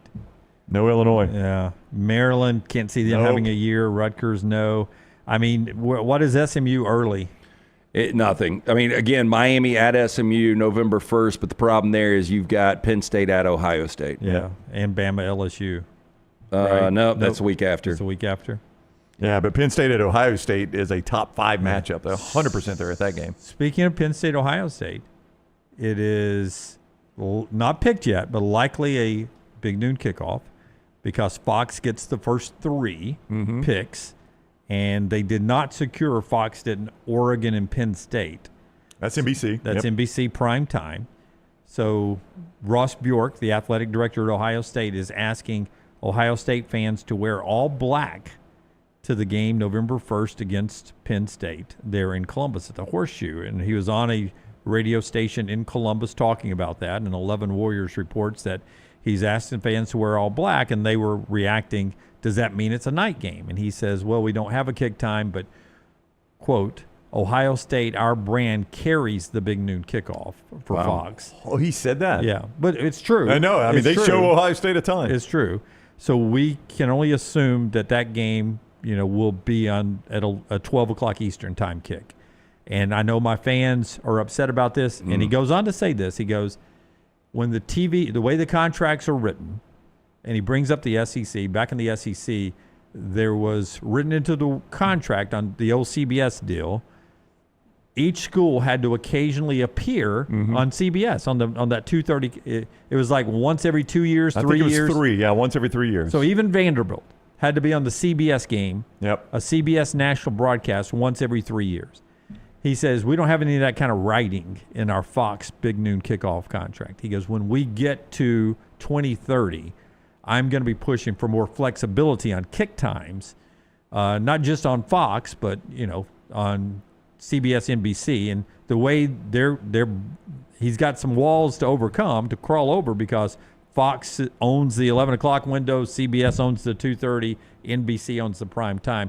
But they want more flexibility because Ohio State, and I agree with them, they're getting a ton of 12 noon kicks, Eastern time, 11 Central. The good news for Ohio State fans, after week 1, you're going to have 3 consecutive games that aren't 11 o'clock or noon Eastern kicks. Because you've already got Grambling in Stone for whatever that were, 2:30, 6 o'clock against Ohio, and then they've got to go to Seattle to take on Washington. Time hasn't been announced, but we know it's not going to be 11 o'clock. Ross says he expects our only night game at the Horseshoe this year to be Ohio, Ohio State. You got Ohio State's schedule pulled up? That's going to be their only night game, you think? Well, so the only 3 where times have been printed are the first 3 weeks. And then after that, at Washington, they've got Minnesota at home. You guys tell me what you think there. The other home game's Penn State. That's going to be big noon. That's got to be big noon, yep. UCLA. Now, maybe for UCLA fans, I guess they really don't care, but I could see Fox maybe doing that in prime time to get the L.A. market. Oh, they wouldn't get that. NBC. That's right. I keep forgetting Fox has to do 11 o'clock. Yeah, and then Rutgers. Well, I will say this for Ohio State fans that like to bitch about this. The 1 year. But I would bitch about it too. I mean, can you imagine having every one of your games at 11 o'clock? Yeah, I mean, that would suck. I get it, but I used to. Maybe I just made this up. But I thought in my formative years in this business, I remember Big Ten people saying football is played at 11 o'clock or noon in their world. Noon. Football is played at noon. We play under God's light. We don't need lights. Do I remember that incorrectly? November, they had a rule. They played day games only in November. Right. And I think they have flexibility now for their TV partners. But day games in November. But that was controversial. Yeah. When NBC got that primetime deal, that was part of the controversy is that, hey, we've always had this agreement. We only do day games in November because of weather. But I know I remember a controversy when ABC wanted to show Ohio State, Michigan at 2:30. Yeah. that was a controversy because nope, that game's played at 11. Now it is in November, so that's part of that agreement. You don't think Keith Jackson back in Woody and Bo days would have loved to throw that thing on prime time one time? Of course he would have, yes. Oh, my God, yes. So I feel like we've got some hypocrisy here with these Big Ten fans that all of a sudden they want all these night games. As I remember it growing up, I thought Big Ten fans were like, no, football's played at noon on Saturdays. That's when the real program. So y'all can have all your night games. Dunaway goes to more games than we do. But to me, and I know we've talked about this before, the 2:30 window, if you're going to campus, is the best. Plenty of time to tailgate. Before, plenty of time to do whatever after. Either go out or get home or back to your place and watch some more games. Yep. Go back to the tailgate, watch games. Night, it gets way too late. Early, it's a different feel. So, and look, I don't mind a cold beer at 8 a.m., but you've got a different crowd at 11 o'clock. You really do. I would say this. For the Ohio State fans that want to bitch about them having to be on Big Noon Kick, the one year they weren't all the time was the year Michigan won the national championship. So, That's right. It means you're not the top dog anymore. That's right. If you're not on that Big Noon when kickoff. Fox is like, I'll tell you what, we're going to start doing some Purdue home games. That means Ohio State's probably falling off a little bit. Hayes Fawcett, though, thinks we're being robbed of possibly the best atmosphere of the season, week one, when one plays two. Just a historical version of a 1-2 matchup that it's 11 o'clock. No. His words is we're being robbed of an insane atmosphere at the Horseshoe. Listen, I think it'll still be insane. It'll be insane, but if you play, I'll say this again. I said it the other, if you play both those games at prime time, the better atmosphere is going to be in Clemson, South Carolina. That's going to be a better atmosphere. I watch all these games on TV. Not if they both were at night. 100%. Clemson is going to be a better atmosphere. It's a better atmosphere than the Horseshoe. I don't know about that, but I will say because we have the primetime game with LSU and Clemson, I don't mind Ohio State, Texas. Like if we had Ohio State, Texas, and then LSU Clemson was at 2:30, I'd be like, why in the hell are we not getting a primetime game? But because we are, it's not that big of a deal. See, and I used to hate that for a while before Fox jumped in and owned the rights to this 11. They made the 11 o'clock the best game of the day for Fox. When Fox would put their best game in prime time and ABC, ESPN would put their best game in prime time, why do I have the two best games of the day going on at the same time? I agree. That's why I don't gripe about the Big Noon Kickoff, because I love it. That means I get a big game every window all day long. Because how many times, and I'm not taking a shot at her, I'm just saying it happened all the time, game day would wrap up from wherever the big game that day was going to be. Coach would put on the headgear, and Chris Fowler-Reese would kick us to Pam Ward doing Purdue and Minnesota. Beth Mowens. Let's go to Beth Mowens. She's got Purdue and Minnesota, and it was dead atmosphere. Yep. And that's all we got. Battle for the little brown jug today. I know. 3-3 Minnesota playing host to 1-4 Purdue. And Vandy and Kentucky have played one score games for the last 7 years. But when Fox started doing Fox Big Noon, you know what ESPN had to do? They had to start putting good games at noon, or at 11, our time. And we're getting a better schedule because of that. So I agree with you. That's why I never bitch about the Big Noon Kick, because it has given us better games all day. And imagine if Florida State weren't as down as they are. You'd have number 1, number 2, Texas, Ohio State, Alabama highly ranked, Florida State highly ranked, LSU highly ranked, Clemson highly ranked. This week one would have been tremendous. Now, Florida State hasn't kept up their end of the bargain. Yeah. But can you imagine that lineup if you went early 2:30 and prime time with that lineup? Yep. Now, Alabama, Florida State may be a blowout. Were me and Brown out last week? I just came across this, that Machine Gun Kelly is doing the theme song. What? For college football. Did you know this? I did not. I thought it was Jelly Roll. I thought they had a Jelly Roll Everybody, Luke Combs has got the SEC one. Okay, it was Luke Combs. That's right. Machine Gun Kelly is Fox, right? No, it says here, network unveiled song will accompany much of its college football game coverage. Don't Wait, Run Fast by Machine Gun Kelly, with ESPN pairing the tune with a series of highlights, crowd shots from last season as part of the hype video. Wow. Machine Gun Kelly on ESPN ABC. It seemed like they announced somebody else that was on ESPN. See, I thought it was Jelly Roll. You said it was Luke Combs, so I'll take your word for it that it was Luke Combs. Jelly may be singing with Could him. be. I don't know. But Luke Combs is the main voice of he's got a new song that's they've been popping those out starting at the SEC Media Days on the SEC one. I don't know who does the Fox or CBS or NBC one. CBS does not need one because they've got the most iconic college football music there is. They need to play that more, not try to find a way to play it less. Reddit guy described the song as a big win for deaf people. That's terrible. Michael Bratton, SEC podcast. By the one downside, I've given you a lot of downsides any given Saturday. The people that are talking you through the season, the analysts, Andy Staples, Paul Feinbaum, Alyssa Lang, and Michael Bratton are about the four only voices you hear on the analysts. Not that I have anything against them. I think I would have liked to have seen a bigger variety of people. And it looks like they were all shot. I know they weren't, but they all have the same clothes on in the interviews. So I sort of wish they'd been shot in real time. Yeah, so you think it was afterwards. Hey, go back and reflect on Vandy beating Alabama. Exactly. So that's a downside to me, but Michael Bratton had a good line. SEC, I think it's just the SEC podcast, big SEC. SEC Unfiltered, isn't it? Maybe that's it. But he's a really funny guy on Twitter. But his line in the thing was about Alabama going to play Vandy. Here's Alabama number 1. They build it up. Alabama number 1 going to play Vandy. And Andy Staples called, or Feinbaum, one of them goes, Vandy is always the doormat of the SEC. And it cuts to Michael Bratton. He goes, that's really an insult to doormats. That is a good line. I thought that was a hilarious Forrester line. says Staples is all over it. Yeah. Now, earlier when you brought it up in our Auburn discussion, people said the Hugh Freeze thing that he started crying and it was super awkward. That's what several people said now. And see, again, this is editing, okay? I don't know if it's a one-camera shoot, but, I mean, Hugh is behind a desk. He takes and he reads a Eugene Asante.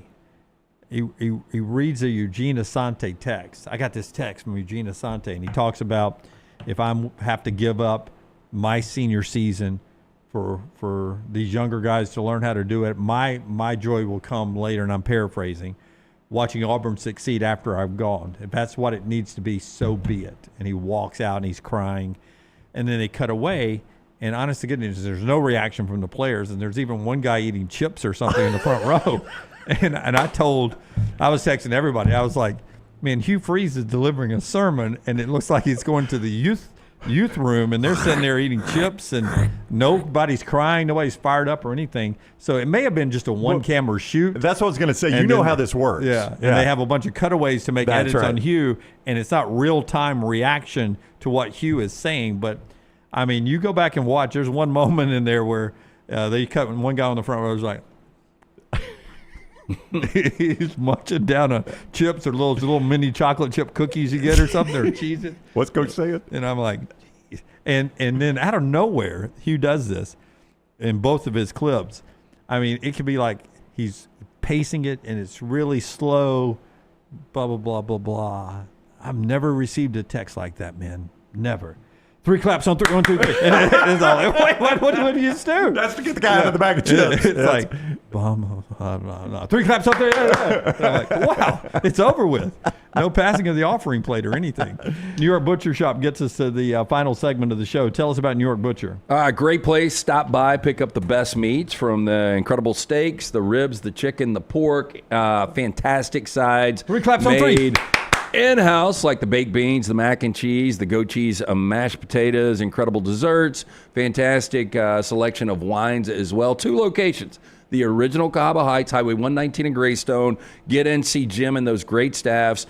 Tell them the next round sent you. Rare quality, well-done service. It's the New York Butcher Shop. Follow Scott Forrester on Twitter at ScottForresterTV. Have you been injured in an 18-wheeler accident, company truck accident, car accident, or work-related accident? Call Alabama's largest personal injury firm. Alexander Shannara Trial Attorneys will fight for every dollar you deserve, and it won't cost you a dime. Trust me. What do you say, man? Call me, Alabama. Call 659-777-7777 or go to Shannara.com. No representation made that the legal services provided are better than legal services provided by other attorneys. Storm season is here. Make sure you have a plan of action in place right now. Greg from Pell City and Storm Restoration Roofing should be your first call when storms hit. Insurance companies love working with Storm Restoration Roofing because of Greg Nelson's name and reputation in the industry. When storms hit, call Greg Nelson. He's local, 205-542-3531. He's the home of the free no-cost roof inspection. Greg from Pell City on Facebook, 205-542-3531. It's Storm Restoration Roofing. Follow Next Round Live on Twitter, Instagram, Facebook, and YouTube. The social media team at Next Round Live is dedicated to giving you daily news conferences and practice video from UAB, Alabama, Auburn, and around college football. Follow and compare to the sites you used to visit. You'll also get the latest highlights and news from the Next Round Daily Show. Turn on the notifications so you don't miss a thing. Follow Next Round Live on Twitter, Instagram, Facebook, and YouTube. See more at nextroundlive.com. Twin Peaks is the best in the game. Here, you're in the red zone for every college rivalry and divisional matchup all season long. I mean, where else are the scenic views as good as your view of the game? Only at Twin Peaks, the #1 sports bar. Stop by the New York Butcher Shop and pick up the finest in certified Angus prime beef steaks and burgers, premium pork chops, ribs, and all-natural chicken cut to order just for you. Their chef-prepared entrees and side dishes are the perfect dinner-to-go choice for your family and are ready to heat at home. With a great selection of fine wines and desserts, the New York Butcher Shop is your one-stop dinner shop. 2 locations to serve you, Cahaba Heights and on Highway 119 in Greystone. The New York Butcher Shop, rare quality, well-done service. Hey, there's nothing worse than waking up to a plumbing problem. Don't get caught in a flooded house. Call the guys at Hemp Hill Services. Adam, Chad, and the team at Hemp Hill are the only ones I trust to fix it and fix it right the first time. Hemp Hill Services does it right and always at a fair price. For all of your plumbing, cooling, and heating needs, trust the name that Birmingham has trusted since 1954. That is Hemp Hill Services. Call now, 205-229-2090. That's 205-229-2090. Looking to expand your business? Let the Next Round help you. Contact us, sales@nextroundlive.com, and be part of the team. Advertise your product to hundreds of thousands of potential customers on our ever-expanding platforms. The Next Round can take your business to the next level. Join our existing partners in the fastest-growing media space, both live and on demand, while reaching the most desirable audience for your business. Get more information by emailing sales@nextroundlive.com, and one of our team members will work with you to build a plan to take your business to the next level using the Next Round. It's bow time. Tired of choosing between sweet and savory? Why not have both? Introducing Bojangles' new chicken and bowberry waffles. The bold Cajun chicken filet you love, now drizzled with a bowberry honey glaze and sandwiched between 2 warm waffles. Which means your favorite meal of the day just met your new favorite dish. And lucky for you, it's served all day.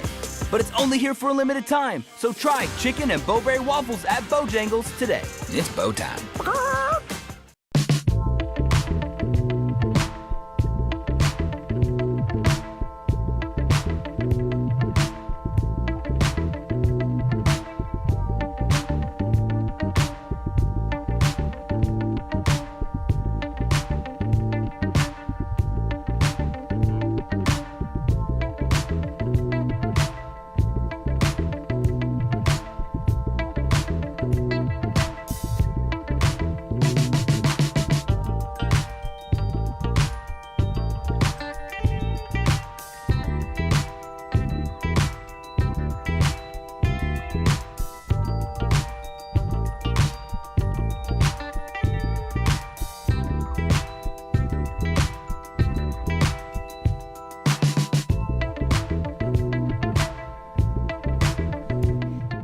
Three claps on it. All right, back with you on the Next Round final segment coming up here. We're 16 days away from football. 16 days. Champy's Chicken is your tailgate home. We talk about tailgating a little bit. Your chance to get a to-go order and take it to Bryant Denny or Jordan Hare or wherever you're heading to watch college football, or take it home. Watch it from your house as well. Lunch and dinner today, Champy's Chicken, Highway 119 in Alabaster. Go by and see Sterling and the crew. By the way, you want a cool schedule. Listen, I've got friends in the business that help with athletic travel at different schools. Mm-hmm.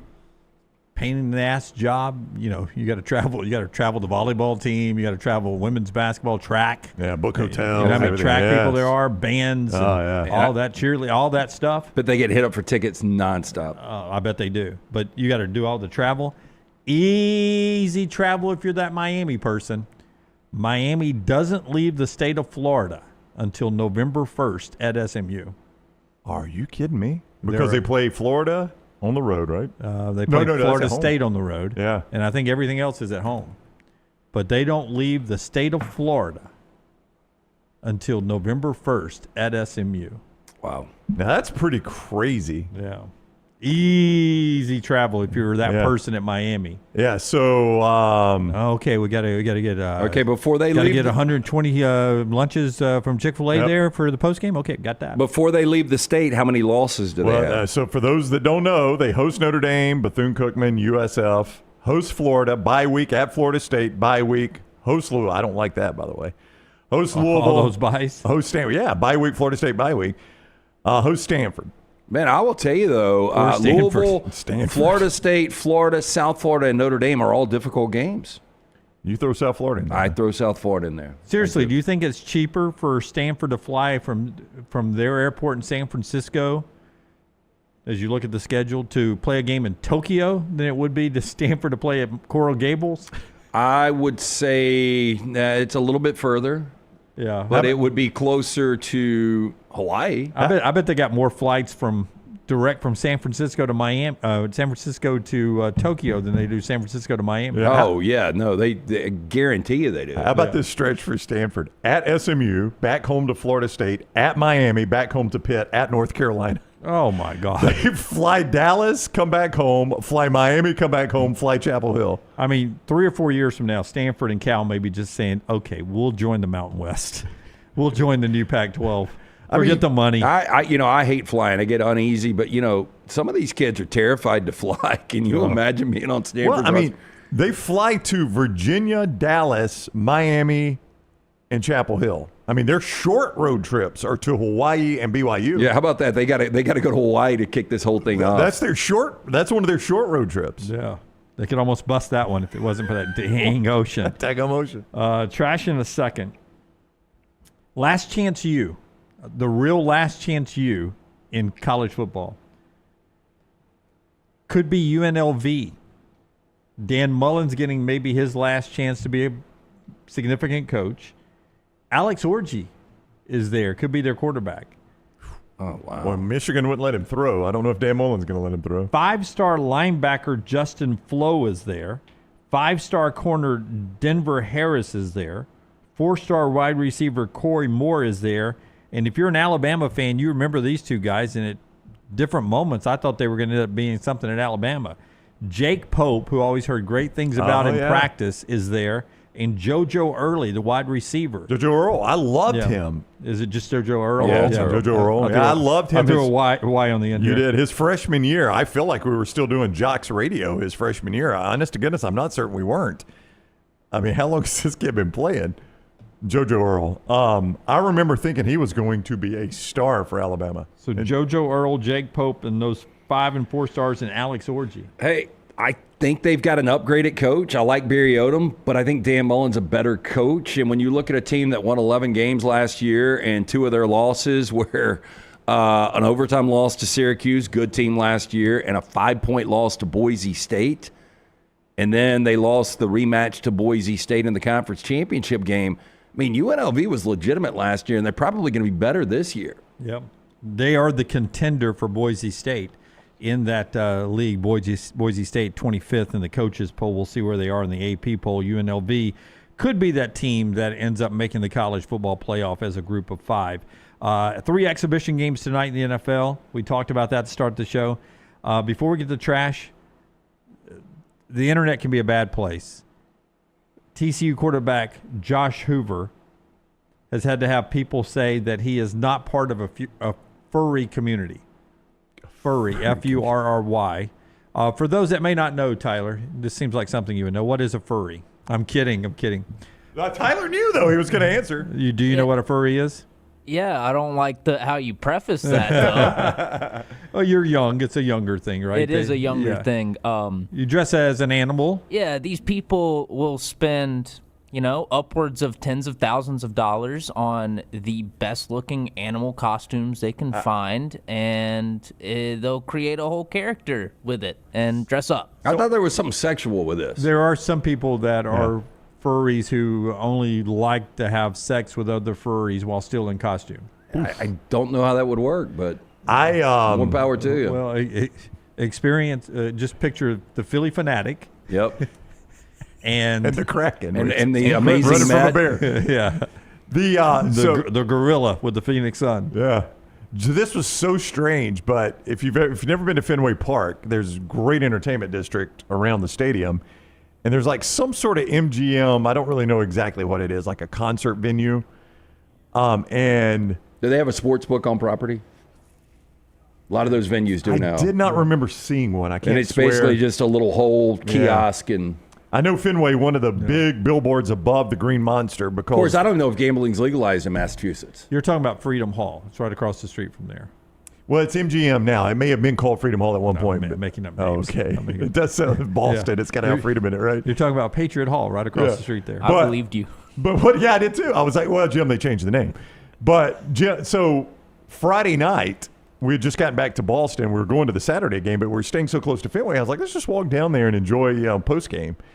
And there was some sort of furry party that was going on at that place as the Red Sox game was letting out. Like, people were dressed up as bunnies. I don't exactly know what was going on there, but they were dressed as bunnies. Did y'all just kind of make your way in there? We did not. I felt like I wasn't not dressed properly. But, I mean, Brown walked in.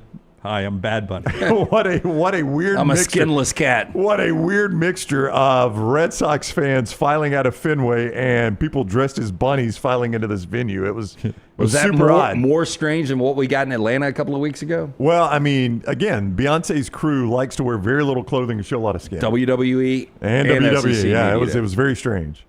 A friend of mine just wrote in, I just turned on, and you guys are discussing furries. I hope, in the way you're saying, we never disappoint.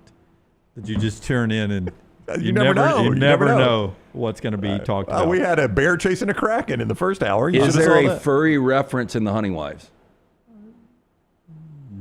Oh, it's season 2. That's got to be season 2. No, nobody is dressed up as anything. Except the sheriff, right? Yeah, he is the sheriff. But he got held up. He's not getting voted back into office next term. Gun to the back. He had a 12 gauge. Hemp Hill. Before we get to trash, tell us about Hemp Hill.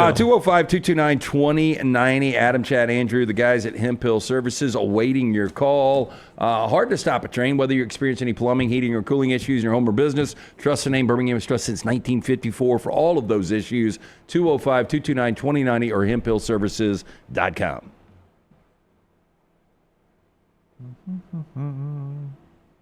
Having some computer issues. Oh, no. It's been a bad week for this Why'd you computer. take shorts off? My balls was hot. I understand.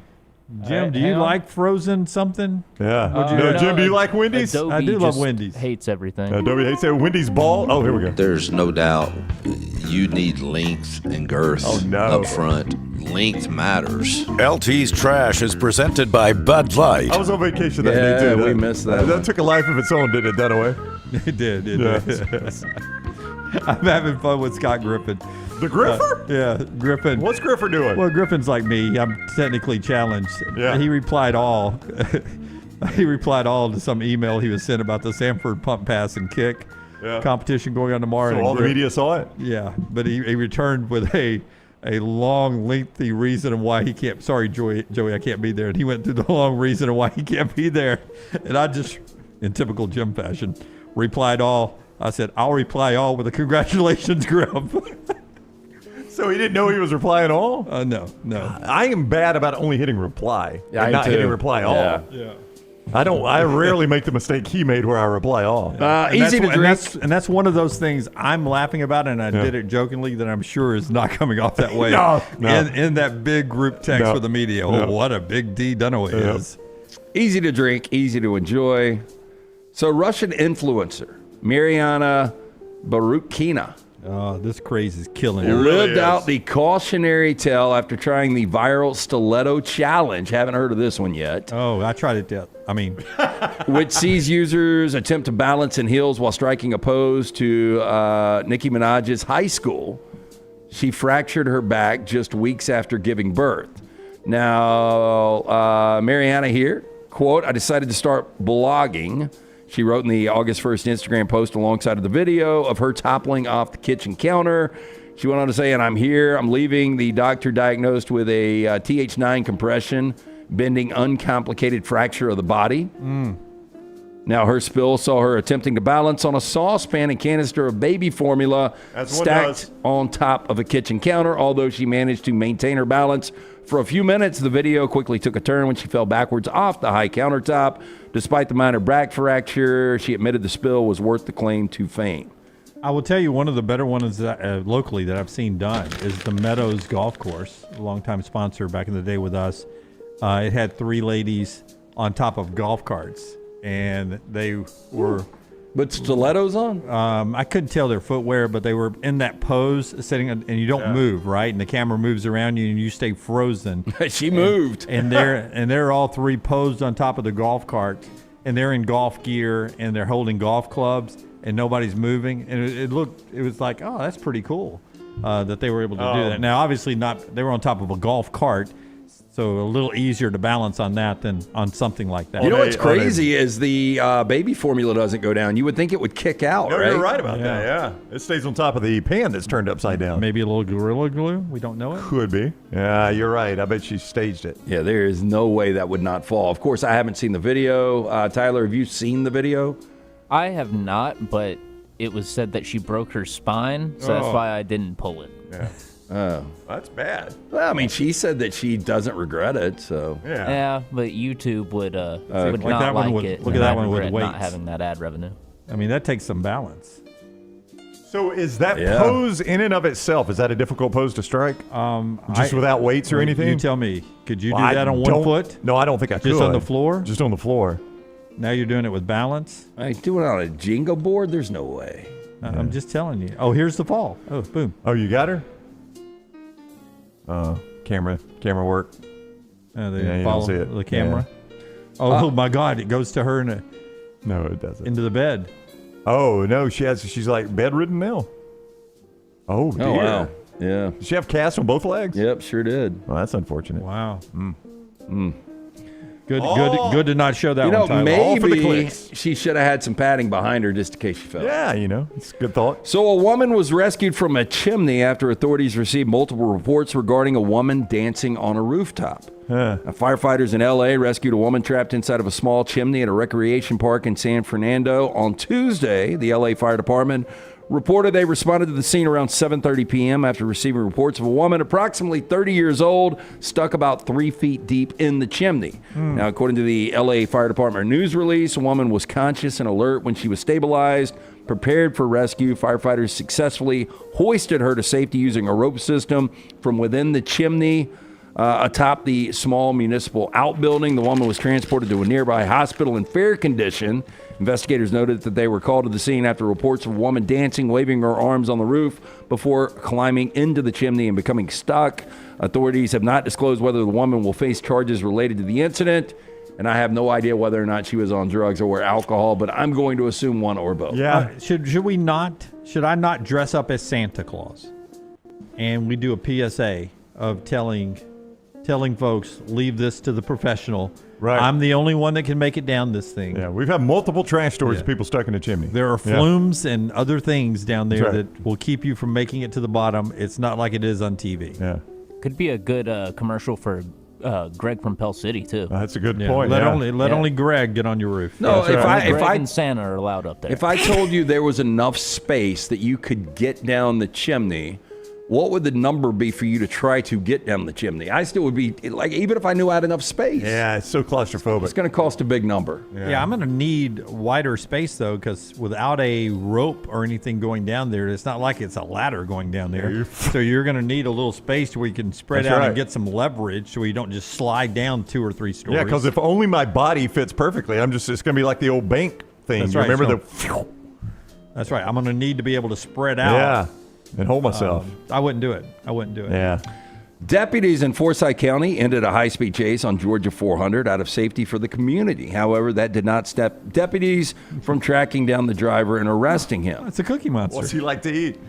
Just after 1 a.m. on July 24th, they clocked a white BMW SUV speeding at 98 miles per hour in a 55-mile-an-hour zone. Driver accelerated to 146 miles per hour after the officer tried to chase him, leading to the chase being canceled for safety reasons, according to the sheriff's office. I have heard if you take it deep enough, they've got to tap out for safety reasons. At some point, this guy's a menace to society, maybe, but the public safety is the greater concern. Well, my dad always taught me that you cannot outrun the radio, right? So there are other people that can be ahead of you. That's right. And things like that, and eventually they can catch you. Have you? So don't try it. But I applaud him trying to get the course to the southern part of the United States from the Rocky Mountains. I mean, just can't get that course here. How close is Forsyth County to Athens? Oh, that's a good question. You think this guy could be playing for Georgia? I mean, I think they should look into him. Yeah. Have you seen the AI-generated Georgia recruit? No, Where they fake Kirby Smart? I saw it yesterday. I did. With the Dodge Charger. And, so deputies said this led them to the hotel where the registered owner's nephew was found to be the driver. Deputies identified the driver as Ian Godfrey. Deputies confronted him at the hotel where they said he had returned following a late-night drive. Quote, after you crawl out of bed with sleepy eyes pretending to be asleep, you, sir, have to earn yourself an all-inclusive stay at the jail, according to the sheriff's office. He was arrested facing felony charges. I saw a video once, it's been a long time ago, that's one of those Quadzillas. It's the fastest four-wheeler there is. And they were out on, they were doing something they weren't supposed to do, I don't know, but a cop pulls in behind them, and you can hear it on the camera in the cop's car. When that guy throttles down, oh my gosh. Like, when he takes over, that cop has no chance of catching him. And you could hear it going through the gears as it pulls away. That thing is a flying. Did he even try? No, the cop knows. I have got zero shot on this. I keep getting these AI videos of different cars at different speeds hitting a speed. Oh yeah. And how much of it survives? Yeah, survival rate. Yeah. And they've got like Those escalated 150, and it's like 0. It hits like the sign and explodes. Or it jumps over something, and how much of it survives. Yeah, those are fascinating to me. I watch them. Farmer created what he says is essentially Tinder for cows after a spreadsheet error caused him to lose the breeding data for his herd. Look at these two. Matthew Zonderop, 50-50 share milker, previously used multiple spreadsheets and coding to track his herd, insemination, and make genetic improvements. But after an error in his coding saw his system no longer working, he turned to artificial intelligence and ChatGPT, which he had previously played around with, but not in a work capacity. After the AI-powered tool fixed the code, he uploaded the entire spreadsheet and realized it could do it all for him. He said he hadn't looked back, launching his business, Perfect Cow Breeding Solutions, earlier this year for other farmers. It removed the hassle of spreadsheets, helped farmers breed better cows by choosing the right bull. Basically, it's a matchmaking service for the dairy farmers and their cows. Tutter. Tutter is a pretty funny name for it, though. Yeah, I just don't see this working. A lot of farmers out there. I guess so. I didn't know that this was this big of a need. Selective breeding is like way bigger than you would think, and across like all animals. Auburn does it, I don't know about for cows, but they do Labrador retrievers for bomb sniffing. Yeah. And apparently blue jeans now, too. I cannot believe that's more talked about than anything I've ever heard. They've crossbred. The jackal was one of the 72 most dangerous animals. They crossbred it with another dog, and they bomb sniff. A jackal and a dog? Yeah. Interesting. What kind of dog? It wasn't a shepherd. And when are you getting one? Yeah, I don't think I'm going to get one of these jackals. By the way, the Wolverine was on there too. They'll fight to the death. Did you know that? If cornered. Well, you know how the poodle is. I'm sure Jim Harbaugh gave that speech one day. The Wolverine will fight to the death if cornered. I think Patrick Swayze gave that speech too. Oh yeah. You know how the poodle poodle he did. So good. Yeah. He did. That's a good call right there. That's Trash, brought to you by friends at Bud Light. Easy to drink, easy to enjoy. I never saw the remake of Red Dawn. I didn't either. I got no desire to, though, really. It's not half bad. Not as good as the original, but it's still the same spirit. Except it's the North Koreans in that one. Is it really? Mm-hmm. Yeah. By the way, first female umpire in Major League Baseball regular season will happen Saturday in Atlanta. A little history. Behind the plate, or is she in the field? Do you know? I did not say, but she's getting the call up from AAA. Be cool if she's behind the plate, I guess. Big 12 hoops now available on Peacock streaming, which gets me to my last big thing today. Brought to you by our friends at Gutter Cap. Tell us about Gutter Cap, and then I will tell you my last big thing. Our man C-Stu, give him a call today, 205-823-2212. Absolutely free estimate. It's a dirty, dangerous job. We're coming up on the end of the week. It's still really hot out there. The last thing you want to do is get the ladder out. You get on the roof, you slip, you fall, you snap the neck and die. You're no good to the wife or kids. Cap it. Don't snap it. Make the phone call today. You'll never, ever clean those gutters again. 205-823-2212 or guttercapbirmingham.com. Big 12 hoops on Peacock joins the Big East and the Big 10 on Peacock. The Big 12 basketball and football can be seen on every property. They are not one network specific, by the way. They're ESPN, ABC, Fox, CBS, and NBC with the Peacock folks. We go direct to consumer ESPN on August 21 with their app. Is anybody in our audience going to attack this football season without a main provider for your television, like no YouTube TV, no Direct TV? I'm not asking. I know you guys. You're talking about anybody in our audience is going to go direct to consumer ESPN app and then rely on Peacock and Paramount and over-the-air channels to get to all of your college football this year. I don't know. Do you think there's anybody out there now with all the fees and everything that just go to sports bars exclusively, and they're just like, every Saturday or every Sunday, I'm just going to go and I'm going to eat, 2 meals and I'm just going to stay all day. Hey, it's Rambo says he's doing it in the chat room. Yeah, he or she. I don't know. Let us know how that goes. And Morgan says he doesn't have a provider. Chris says cable, but I'm doing the ESPN thing. Yeah. I don't know what that means. Well, he's got cable, but he's doing the direct-to-consumer ESPN thing. I just wonder how many people are going to try to do that, and if it ends up being like, I think my YouTube TV is now at $89, maybe $90. It keeps something. creeping up. Keeps going up, and I'll pay that extra $7 a month for 4K, even though I don't know if I like the 4K games or not. I watch them.